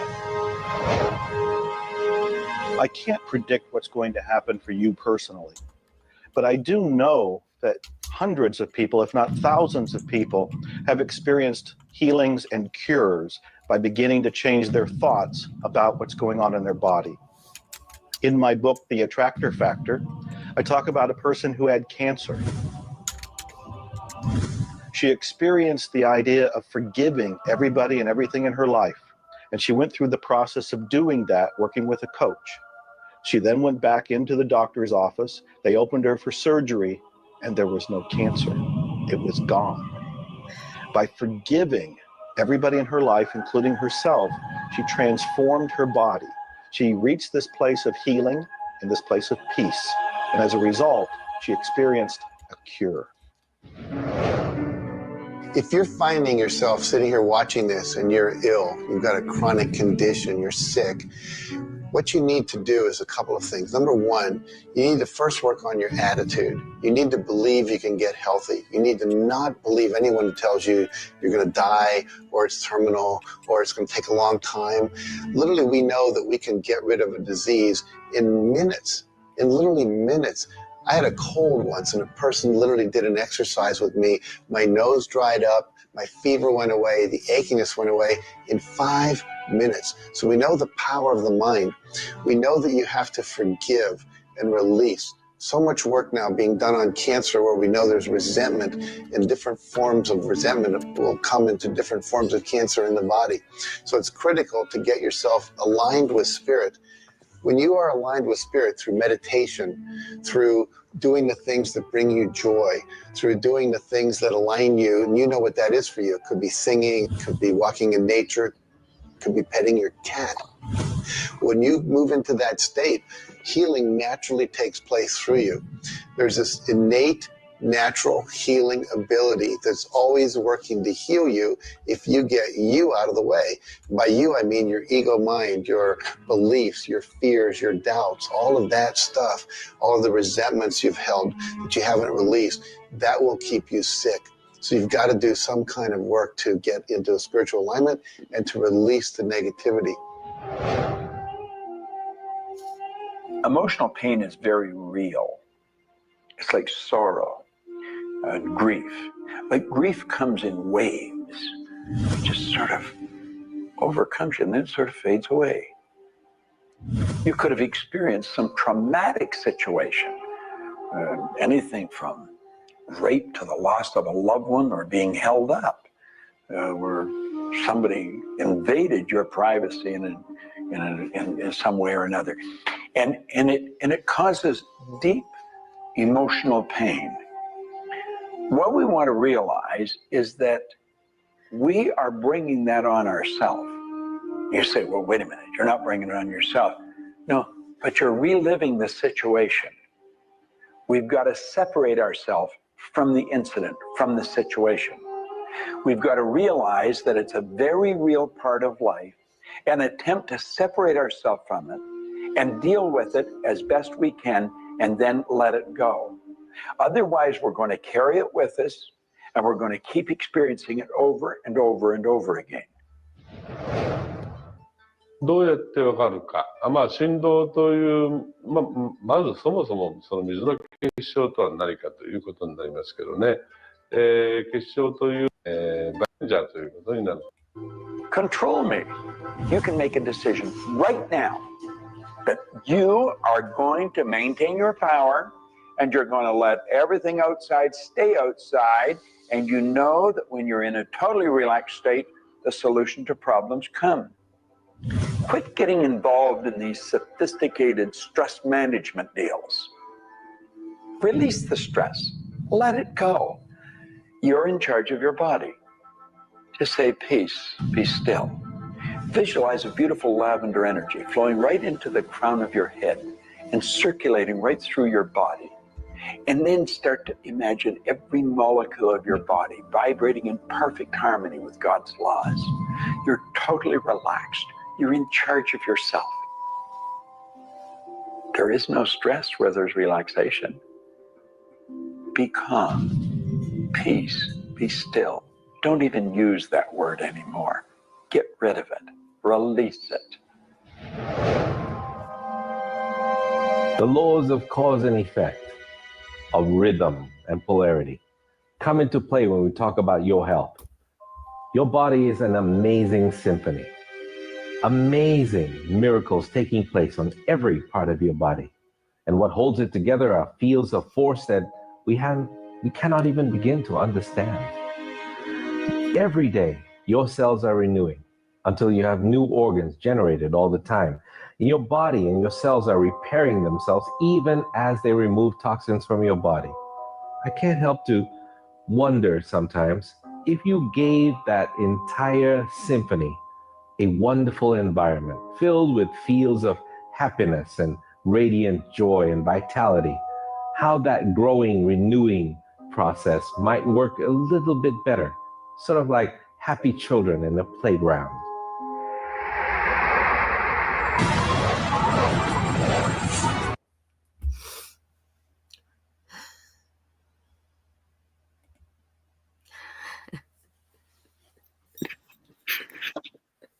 Oh my God. The health hop. Oh my God. Wait, I said earlier I have a wicked headache, and just as he was talking about the fields of lavender, I had gotten up to get my lavender sachet, and I'm sitting here because my head hurts so bad. But oh my gosh, can I just ask? We have Anne-Marie from the Queen's Budget here. Anne-Marie, who's your guru that you told me about a while back? Is it Bob Proctor? Is that your guru?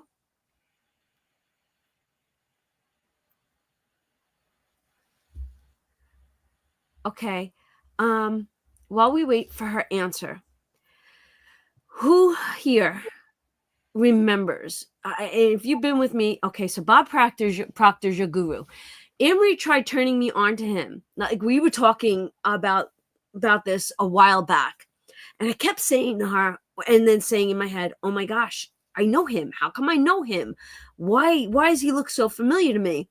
And I didn't put two and two together that he was part of The Secret. So, Anne-Marie, every time he pops on the screen, I was thinking of you, and I kept hoping that you were going to show back up in the chat.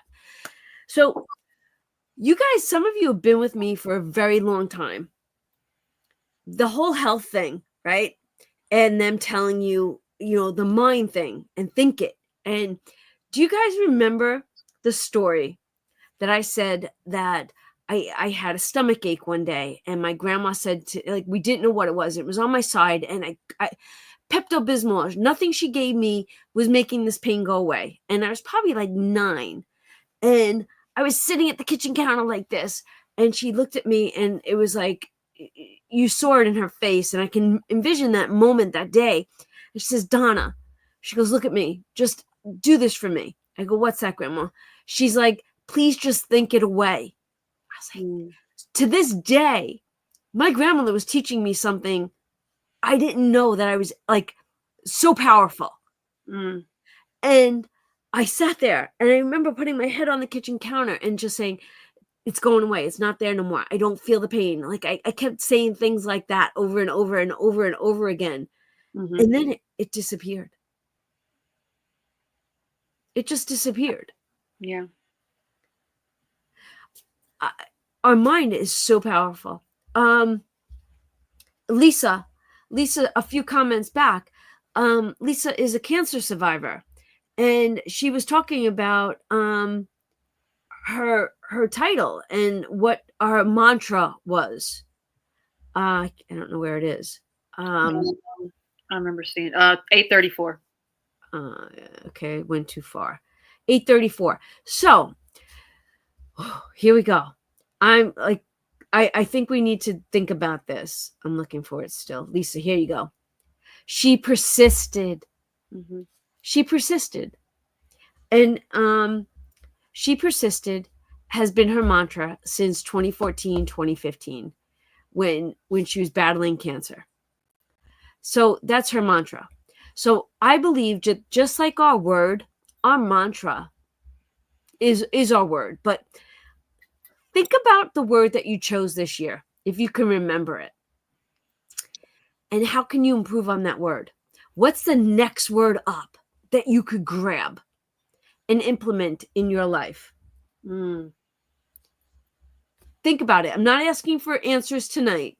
Let's revisit it next week. I like that. Shar, if you were here, I'd be smacking you. Just saying. Hey, I'd be like, the Italian in me comes out and you go, that's what brings her joy. I'm not knocking it, Shar. We get No. you some book walls. And it made me laugh and smile, and I felt it. Yeah, those good That was hormones good. push through. But we're gonna teach her how to make some. We're gonna teach her how to make some her own brick walls. Oh my God. Plan to Save Designs has a challenge that says, whenever life throws at you, duck and let it hit someone else. That's a good one. Hi, Susan. It's like the rising sun. You are as predictable. Oh, go to Jeanette's comments. Oh, Jeanette. Where am I at? Give me a number. 7. 7. Okay. I know I'm going to have to learn how to be alone once the kids get older. I don't know the feeling of being alone. I like to have someone with me when I do things. So Jeanette, remember when you in your faithful hop, you know, when things have happened and you've been challenged, you knew where to go back to, like you knew to go to God. I'm gonna just tell you, when I left Michigan, so Cameron and Gianna were already gone, the 2 older ones. Well, when I left Michigan, Dominic stayed back with my ex-husband. This Andrew going off to San Antonio, right?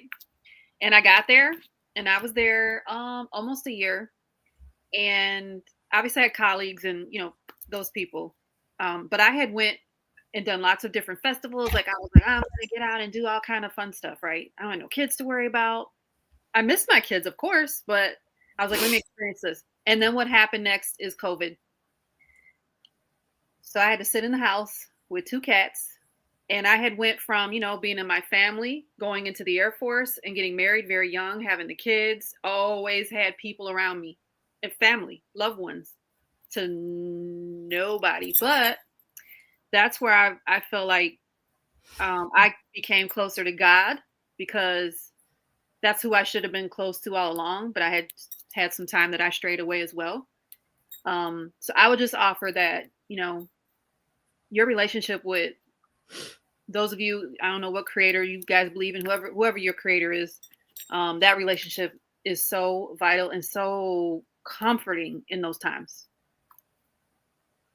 Very nice. Very nice. I am very okay with myself and being alone. I enjoy my family, but I am John's in Florida. Vinny was in Jersey all weekend, and I was good. I might not be good if it was a longer period of time. I don't know, but those once in a while things. But it's rough. It's rough at times. I haven't seen the kids in a long time, right? Especially Cameron. So I'm glad to get out, but remember, well, you never know. They might not go too far, Jeanette. And like for me, over the river and through the woods, I'm at TJ's, and I don't know if Vinny will ever move out. Well, I guess what else I offer is there's tons of like meetups and social groups and hikes and the village. We have online. Obviously, there's all of us online. You guys know you're my second family. Well, maybe my third. Y'all are my third family. But yeah. I did not know this, Amory, and we just recently spoke, so you were definitely in my prayers. Pass the tissues, yes. I am removing my. Okay, we saw all that. Everybody replied to that. Amy, you got this. You got this. Okay. Did I miss anything that I have? We should bring to the table, because I'd like to continue. We got 29 minutes left. Are we still good to go? Like, are you still into this? Like, how are you guys feeling? Give me a thumbs up if you want to continue.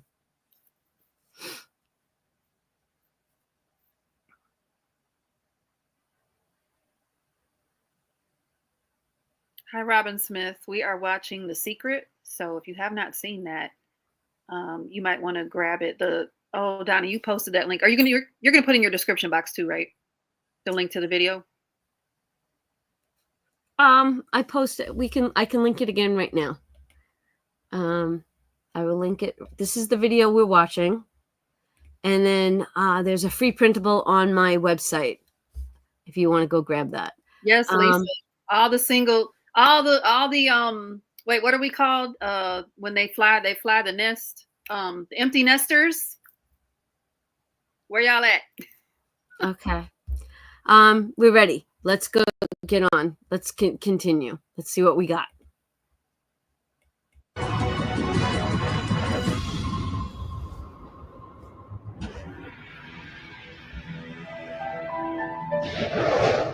Here's the paradox of being human. Real happiness is only available in the moment. If you're brooding on the past or obsessed about the future, even if you're looking forward to something that could be magnificent in the future, it's not quite the same sort of anchored contentment that you get from really being in the moment. Oh, hold on. Sorry. We human beings seem to be perpetually someplace else. That's kind of like one definition of the human predicament, the human condition. We are perpetually thinking about the past, the future, something to the right, something to the left, something else. I think the paradox to happiness is you do have to have dreams and aspirations, and you have to be anchored, rooted, and happy where you are. Not always easy to do. It's not allowing me. I wonder why. Did you hit the box that's all the way to the right? Yeah. Yeah. It's blinking. It's jumping. All right, maybe I'll refresh it. We're at 104.36.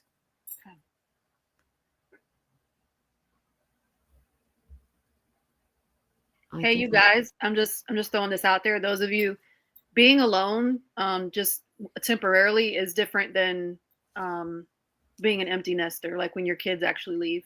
So just throwing that out there. All right, stand by. It's not even reloading. All right. Oh, the police might have you might have to did you close it all the way down? I did. Let's see if it will go. I would try to just close YouTube altogether and then go back in, because the YouTube police might have Oh, nice. I'm going to jail tonight, everybody. That's why I was like, yeah, don't even turn monetization on.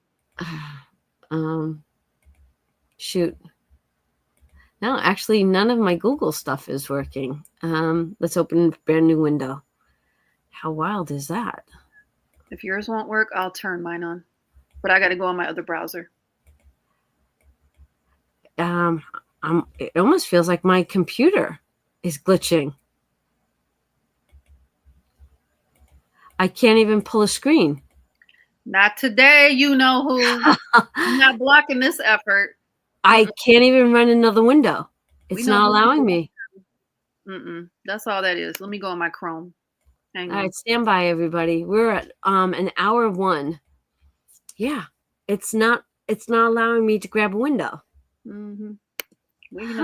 We know who that is. I can't even open YouTube. Huh. Copy the StreamYard. How come this does not surprise me?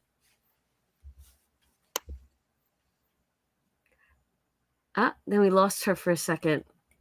I can't open another window. This is so wild. All right, at least we've got StreamYard still running.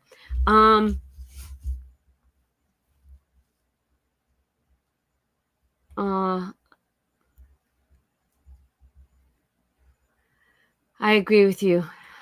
Everybody, I always wonder, but then Vinny and Shannon, I don't know if they're going to wind up here or in Jersey, but TJ's here. But TJ talks about moving to Florida. I don't think I can ever, no offense to the Southern people, but I don't think I can do warm climates. Yep, I can't move a window if I tried. All right, hang on. I'm at least I'm in Chrome now. I can show my screen. Hi, Sonora. Stand behind me. I got you, Lee. I'm literally, this is my sachet of lavender. I'm like, I've been Jesus. using the peppermint oil. Hi, Jesus. And I'm afraid to touch StreamYard. Yeah, because it'll shut us down completely. Yeah. And I don't want to do that. Oh my gosh, this is so wild. All right, where were you at? 104? 104. 104. You're in control, my friend. Oh, I dropped my sachet. Let me get through this ad. Mm.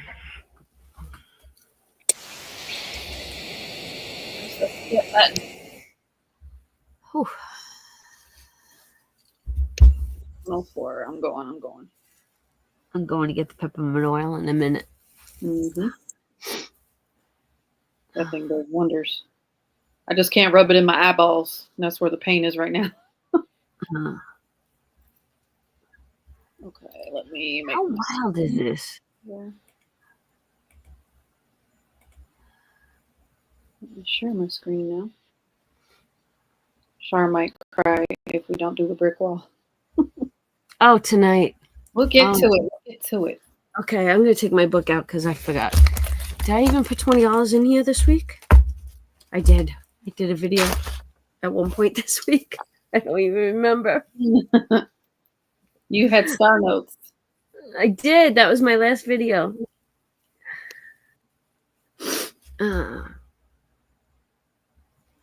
It's not just a headache. It's sinuses. Mm-hmm. It's sinuses. Yeah, tuck it away. Go away, sinuses. Go away.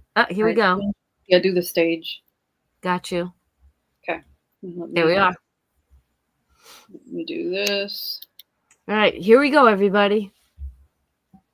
Happiness is you do have to have dreams and aspirations, and you have to be anchored, rooted, and happy where you are. Not always easy to do, but I keep trying. Happiness is a point of view. Am I happy? Yeah, I think I am. How can somebody always be sad? Of course we're sad when we lose somebody that we love, or that when the project we're working on so long doesn't work out. Temporary sadness is a very human condition. How can you be happy? Maybe by finding things to do that make you happy. You see, if you're miserable, your mind is focused on the past. There's a method concept. Get you over any miserable concept in a heartbeat. Focus on right now. See, you're miserable because of something that happened that you didn't want to happen, or something she said or he said or they did. Forget it. It's in the past. And quit worrying about the future. Have you any idea the number of electrical charges must fly through your body for the simple object of writing your name? See, your brain is an electronic switching station, and you've got one. And you can activate brain cells. You can set up any vibration you want. If it's a negative vibration, you're going to be unhappy. If it's a positive one, you're going to be happy. Every brain cell is a positive and a negative pole. Everything that you look at is going to be impregnated into cells in your brain. Now, you're either going to look at the positive or the negative side of it. What side do you want to live in? I choose to look at the good side of a situation. Put yourself in a good vibration. Think of the blood in your body. Do you know it circulates through hundreds of miles of passageway every 33 seconds? It carries all the food in and all the garbage out. You got more power in your little finger than you need to light up your home for the year. There's about 11 million kilowatt hours per pound of potential energy locked up in your body. And you're probably saying, I haven't got any energy. That's because you're miserable. Get out of it. Get over it. Focus on now. One of the most important things you need to do in your life is discover your life purpose. I believe that everybody is born with an individual and unique purpose. And when you are doing your life purpose, when you're living it, expressing it, fulfilling it, you're happy. And so many people have talked about joy being your guidance system. That when you're off purpose, you're not happy, you're not joyful. And so this joy, this inner experience of happiness and joy is a way of saying, oh, I'm on course. I'm doing the things I'm supposed to do. Stephen Covey said, you know, you don't want to get to the end of life and get to the top of the ladder and find out the ladder was leaning against the wrong building. You can be very, very successful. We see people with all the cars and the toys and the money and the society recognition and so forth, but they're not happy because they're not fulfilling their purpose. Think about it like this. A rose has to be a rose. A chrysanthemum has to be a chrysanthemum. A geranium has to be a geranium. And yet we as people have been given choice, the choice to pursue any number of things and do whatever we want to do. But unfortunately, most of us have been talked out of our purpose.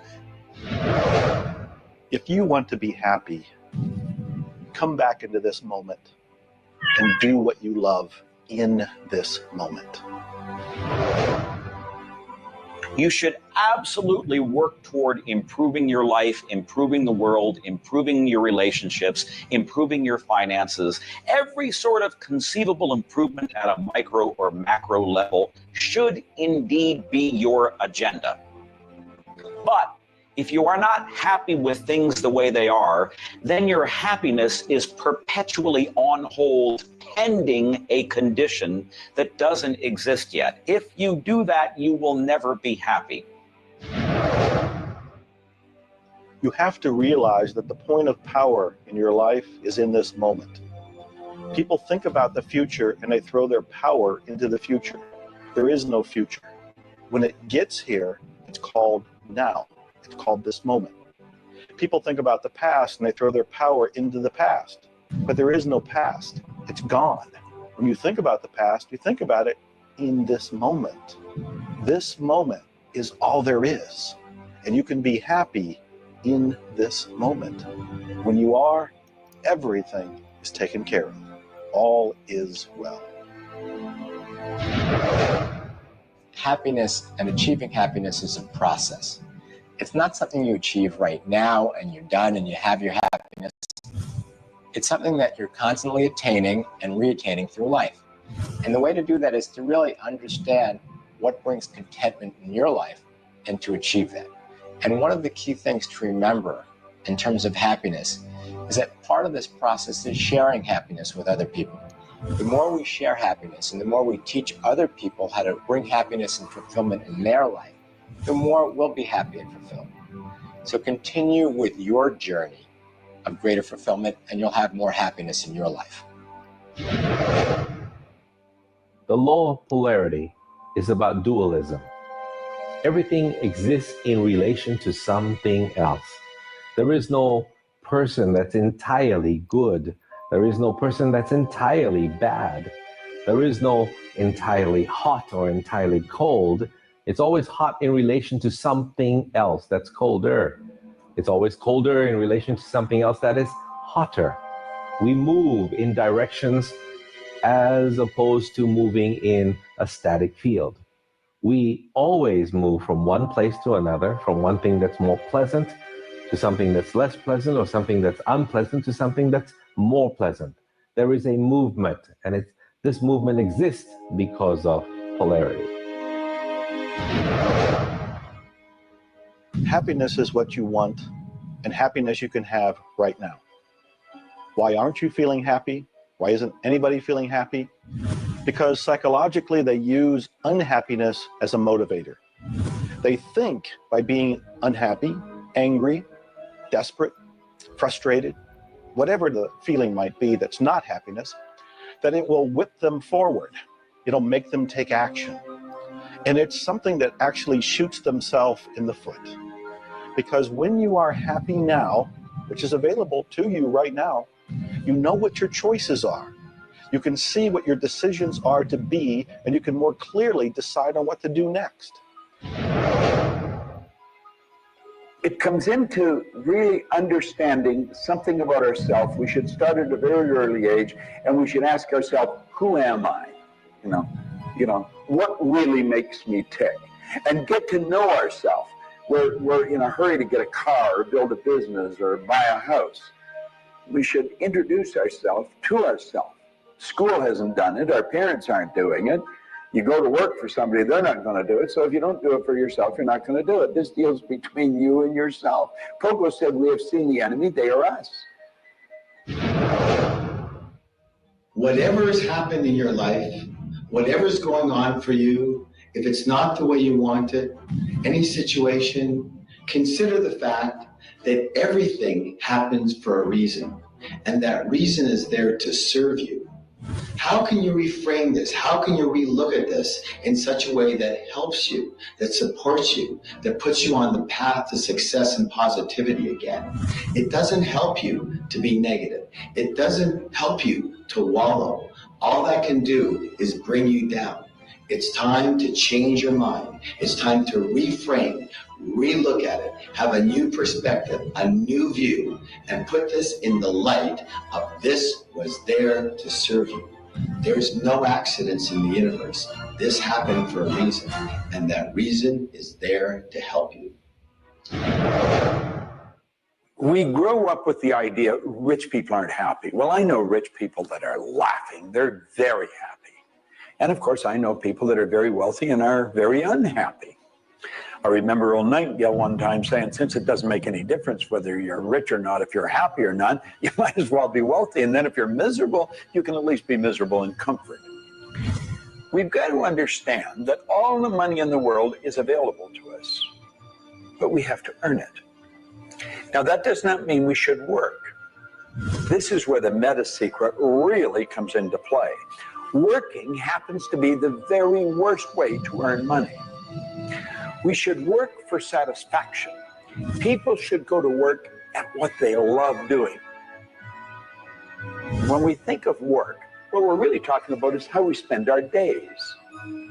Work has probably a bad energy attached to it. We should spend our days doing what we absolutely love to do.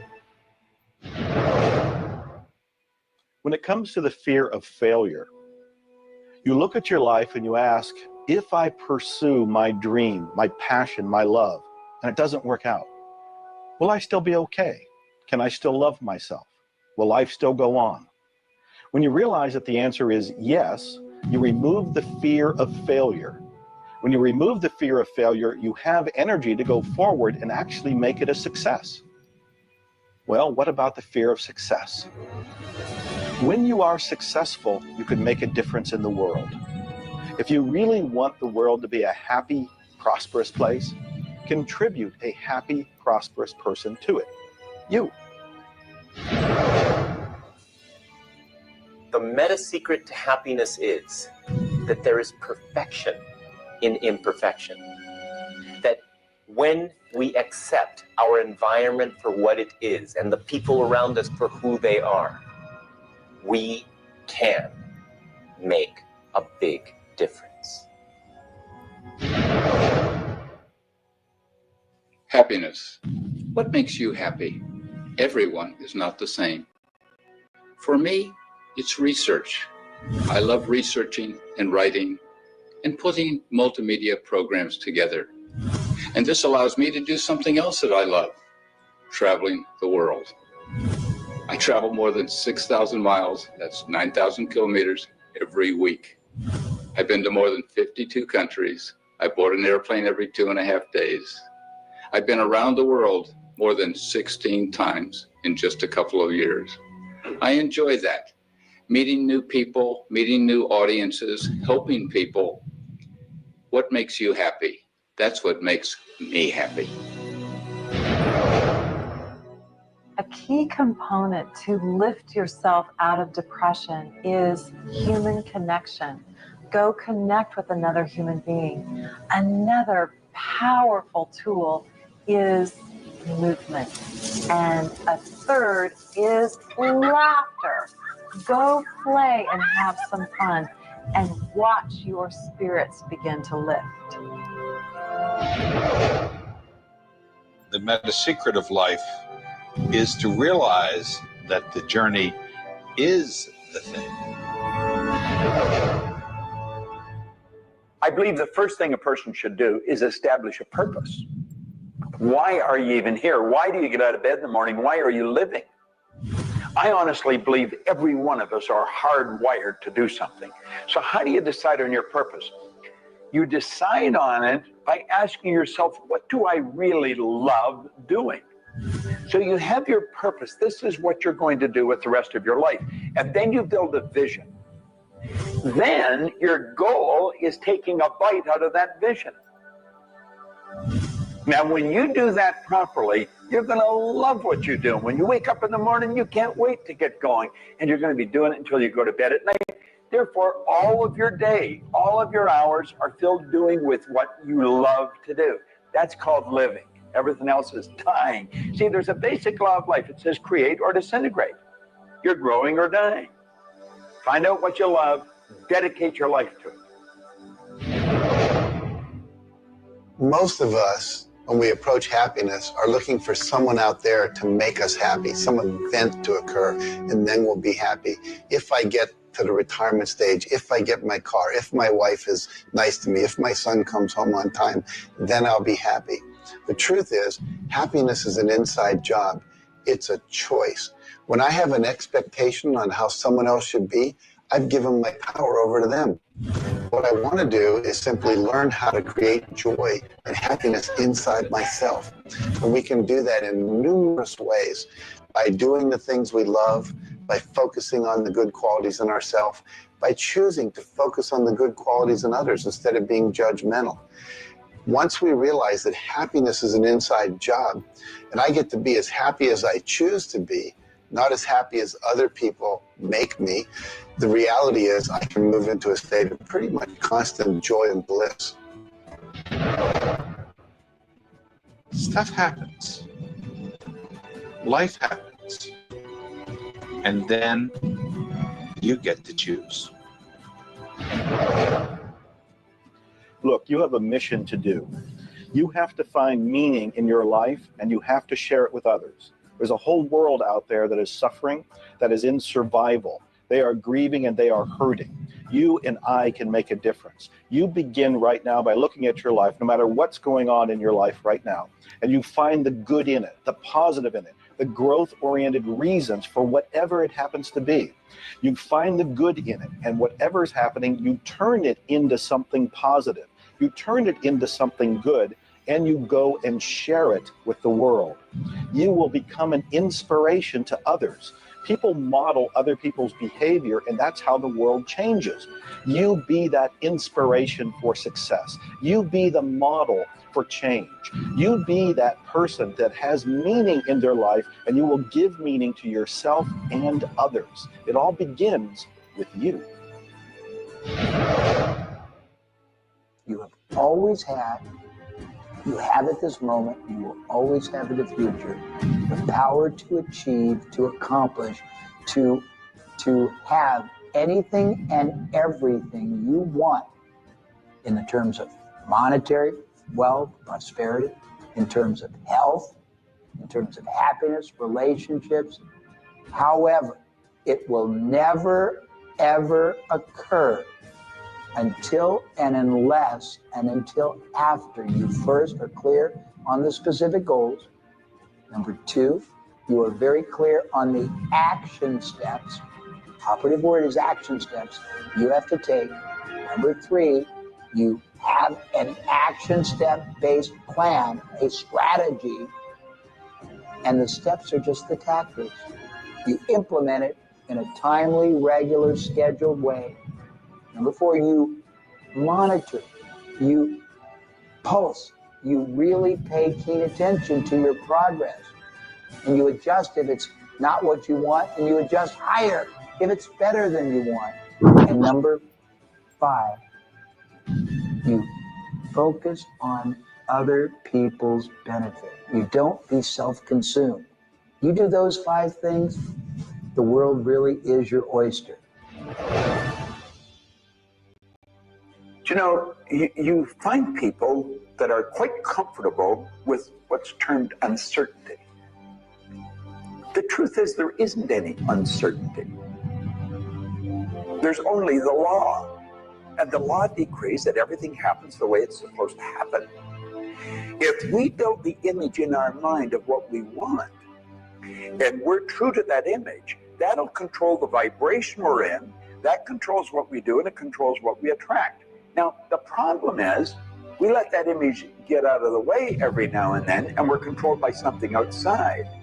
And that takes us off track. We've got to correct it and get back on track. But a person that has direction in their life, there's no uncertainty. There's only good stuff coming.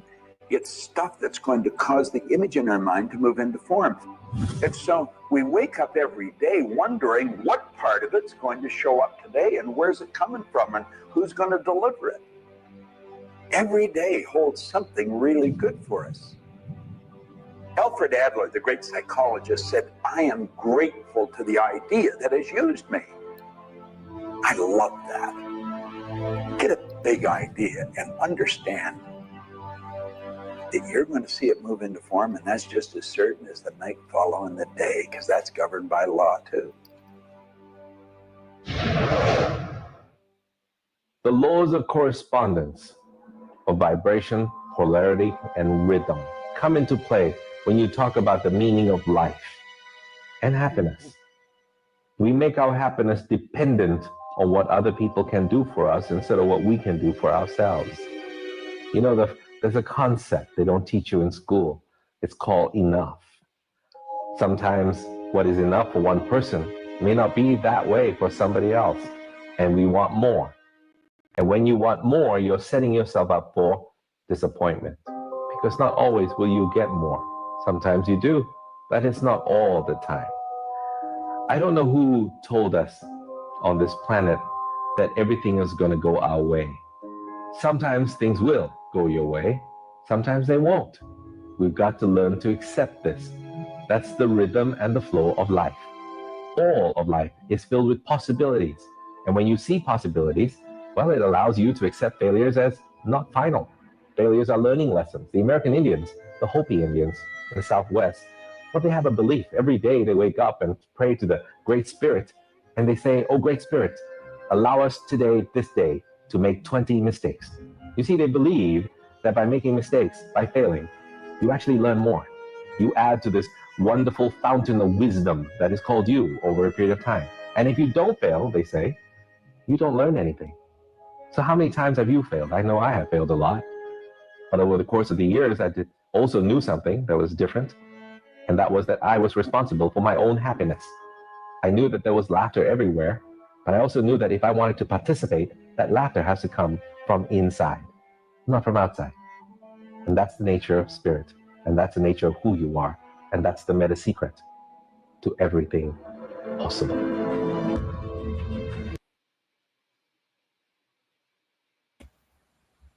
What you do not want to do.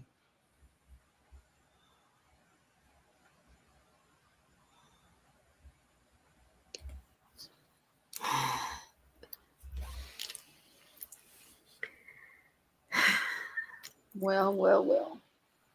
What a wonderful evening. Mm-hmm. I know we lost a few, but we're still at the 60 mark. We've had about 60 people that stayed throughout the entire thing. Mm-hmm. Mm. I'm happy that you all stayed. Are you guys happy that you guys stuck around? Look, we're coming up with savings challenge ideas. I love it.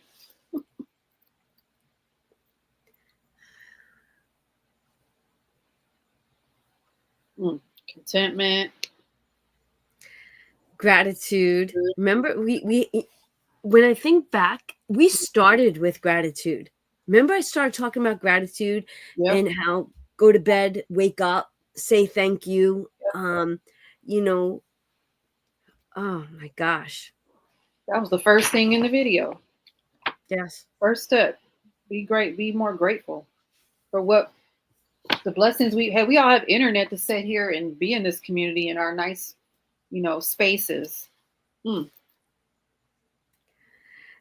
Stephanie at Budget with Mama Bear, I think that I have a connection to you that I don't even know exists. Does that make sense? I have this unspoken connection to her. Like sometimes I just do. And then she always says that, do you know I needed that today? And I didn't know, because we don't speak as often as I would love to speak to, like you and Lisa and Stephanie. Like, I am that person. Like tonight I started with Jen, and you guys were surprised, but I needed to talk. I need that kind of communication. This communication does nothing for me. Nothing.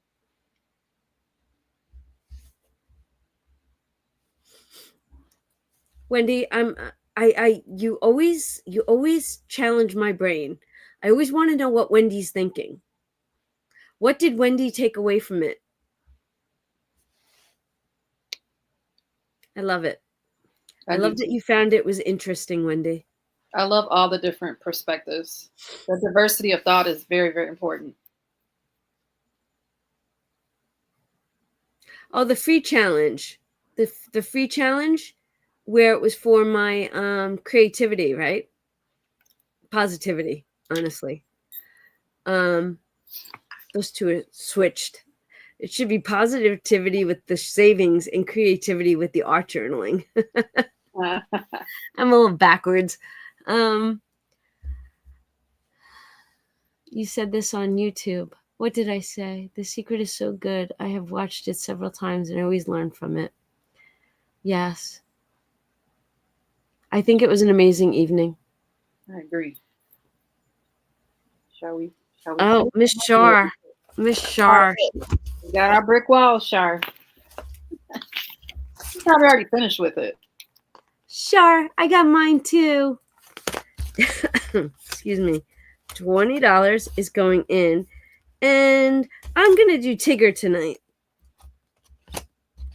Tigger? Okay, I'll do Tigger too. Because Tigger's happy. Boing, boing, boing. Bouncy, bouncy, bouncy. Tiggers are happy. I have to find an orange. I brought the orange with me. I got an orange. So we got 40 buckaroos. 40 towards 250. Whoop, whoop, whoop.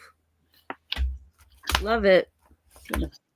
Now you could definitely make me all budget tomorrow. I guess I have to do a save video. Just so I have money for next Sunday. Do you want to mention who's coming up with the financial goals? Oh, yeah. I have mine handy if you don't. Go ahead. You take it. So Bobby went today, just a chick. She was here earlier. I don't know if she's still here. Then Fiona's tomorrow. Frugality is life. Nikki with Dragonfly Saves. Lake and Bacon stopped in and said hello. Jack is here. My girl, she's on Thursday. And then Budget with Chuckles is on Friday. I love it. And the playlist is updated. Thank you, Dee. Oh, thank you. Uh-huh. It's so funny. When you messaged me yesterday, I had downtime. So I saw the message come through and I go, get your butt up and get in there and do it now. Or else it will fleet from my brain. Yeah. So as soon as you sent it, I came in here and I did it. Yes, Wendy. She posted the link 2 times. That's what I just used. Oh, wait, it's too far now. Can you do it now? Because I don't have it up. Yep. Give me a second. Here it is. The one we watched. We're going to, you know what? Maybe we find, well, we're working on The Secret right now. But maybe after The Secret, right? Maybe, because Bob Proctor has a whole set of videos. Did you guys know that? Can I show this to you? I didn't know that. Okay, let me show you this. Emily, I see you on the 25th. Do I not have the right date? Do you have the Hop calendar out? Could you tell me what my date is? Oh, no, that's upstairs. I did financial goals, Anne-Marie. You're on the 25th for the financial goals. And then Anne switched her date. She's on the 26th. Were you thinking I was talking about the Hop? I don't know. No, I'm just asking for myself for the Hop. I'll find it. I'm going to just type in Bob Proctor. So finance journey. Bob Proctor is a guru. He really is. And Anne-Marie is Anne-Marie here? Oh my Yes, God. she's still here. Anne-Marie. Anne-Marie and I had a powwow, and she actually took a course. She actually talked about this course. Was it in Q1 or the motivational hop, Anne-Marie? And she sparked my interest in that video. And then we had a long chat about it. Let me present. And let's talk. You do the hop on the 24th. I do? Mm-hmm. So you got some time. Do you see him? I'm already subscribed, but the Proctor Gallagher Institute is a wealth of information, everyone. I will link this right now. I'm going to link it. And, you know, budgeting and saving videos they're all life, right? We love them all. But if you want to take the next step, I mean, look at this one. Living law of vibration. Vibration. I talked about, here we go again. Oh my God, I feel like I'm being pushed this way. Sound, signal versus noise. Remember, I sat here, and this has been me for years. When I feel chaos, I close my eyes, and what do I see? I see entanglement. I see waves. I see knots, and I see that. And that, for me, is vibrations. I want to use the word SHIT, is so real that we need to tune into it. Mm-hmm. Yeah. But Anne-Marie actually took a course from this. She paid for a course. She did it. She did homework. And she talks about what she got out of it. She got out a wealth of information. See this? She took the course prior to starting her YouTube channel. The course was $6,000, but it was the best self-help course she had ever taken. She put $6,000 into herself. And when you talk to her, she talks with that tongue, that knowledge. She's a walking wealth of information. Yes, she is. This is amazing. Like, start. I mean, there's even shorts. If you can't get through a video, start with a short. But I mean, he's been around. He has been around, and look at Millionaire Mindset, Program Your Life. There's so many things. Look at how old he is right here. Do you know who you are?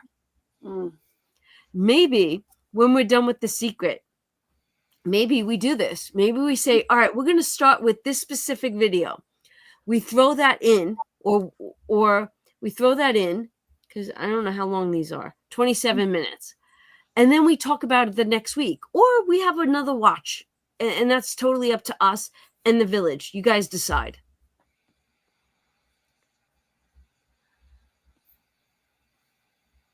Love it. Oh, Jeanette, I saw you use that name before. I need to write that on this note sheet. I'm not familiar with that person. Earl Nightingale. No.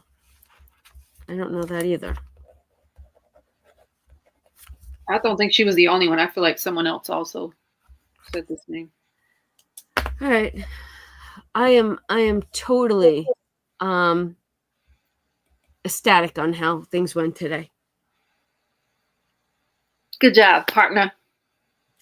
Do you see this? I thought that, I saw this and I thought it was back here. And I bent down to pick something up and I go, where's there a cross? And there's a little cross in here. And I'm like, why is there a cross in the screen? And it took me a few seconds, but I have a rosary bead hanging above me. And I never knew that it was in view. Yeah. Unbelievable. Subliminal messaging at its finest. It's perfect. And I have to tell you, while the movie was going, I ran and I got my peppermint oil and I put it on my face, on my chest, on my neck, on my shirt, and I don't have a headache anymore. So thank you, guys. All right, did we miss anything before we say goodbye? We're in 2.5 hours. Oh my God, I feel like I had a little bit of a life today. Good job. Oh, Anne Marie put okay, yeah, let us know, Anne Marie. I think once a year the Institute, releases their course for a month on YouTube for free. Then they take them down. Oh, wow. That would be amazing. That would definitely be a watch party. I have access to so much cool stuff, like mental health wise. But I've kind of shared how I don't want to be doing too much, but it ties in nicely with a lot of these concepts. So let me think about that. Now that I have time and I'm free. The whole tying in is blowing my mind. Yeah. Blowing my mind. Mm-hmm. Like, I'm going to get off this and I'm going to go lay down in bed and I'm going to revisit everything from gratitude till now and how it's just all, I think of it as pavers being put in front of us and we're just meant to walk on them. Mm-hmm. Yeah. Aw, Judy, thank you for being here. Excuse me. Yeah, the Hop calendar is over on Donna Powered by Creativity. There's a whole Village Hop section. All right. Are we ready to say goodnight to everyone? I think so. Thank you, everyone, for being here. I love yous. Love you guys. Bye, everyone. Have a great week.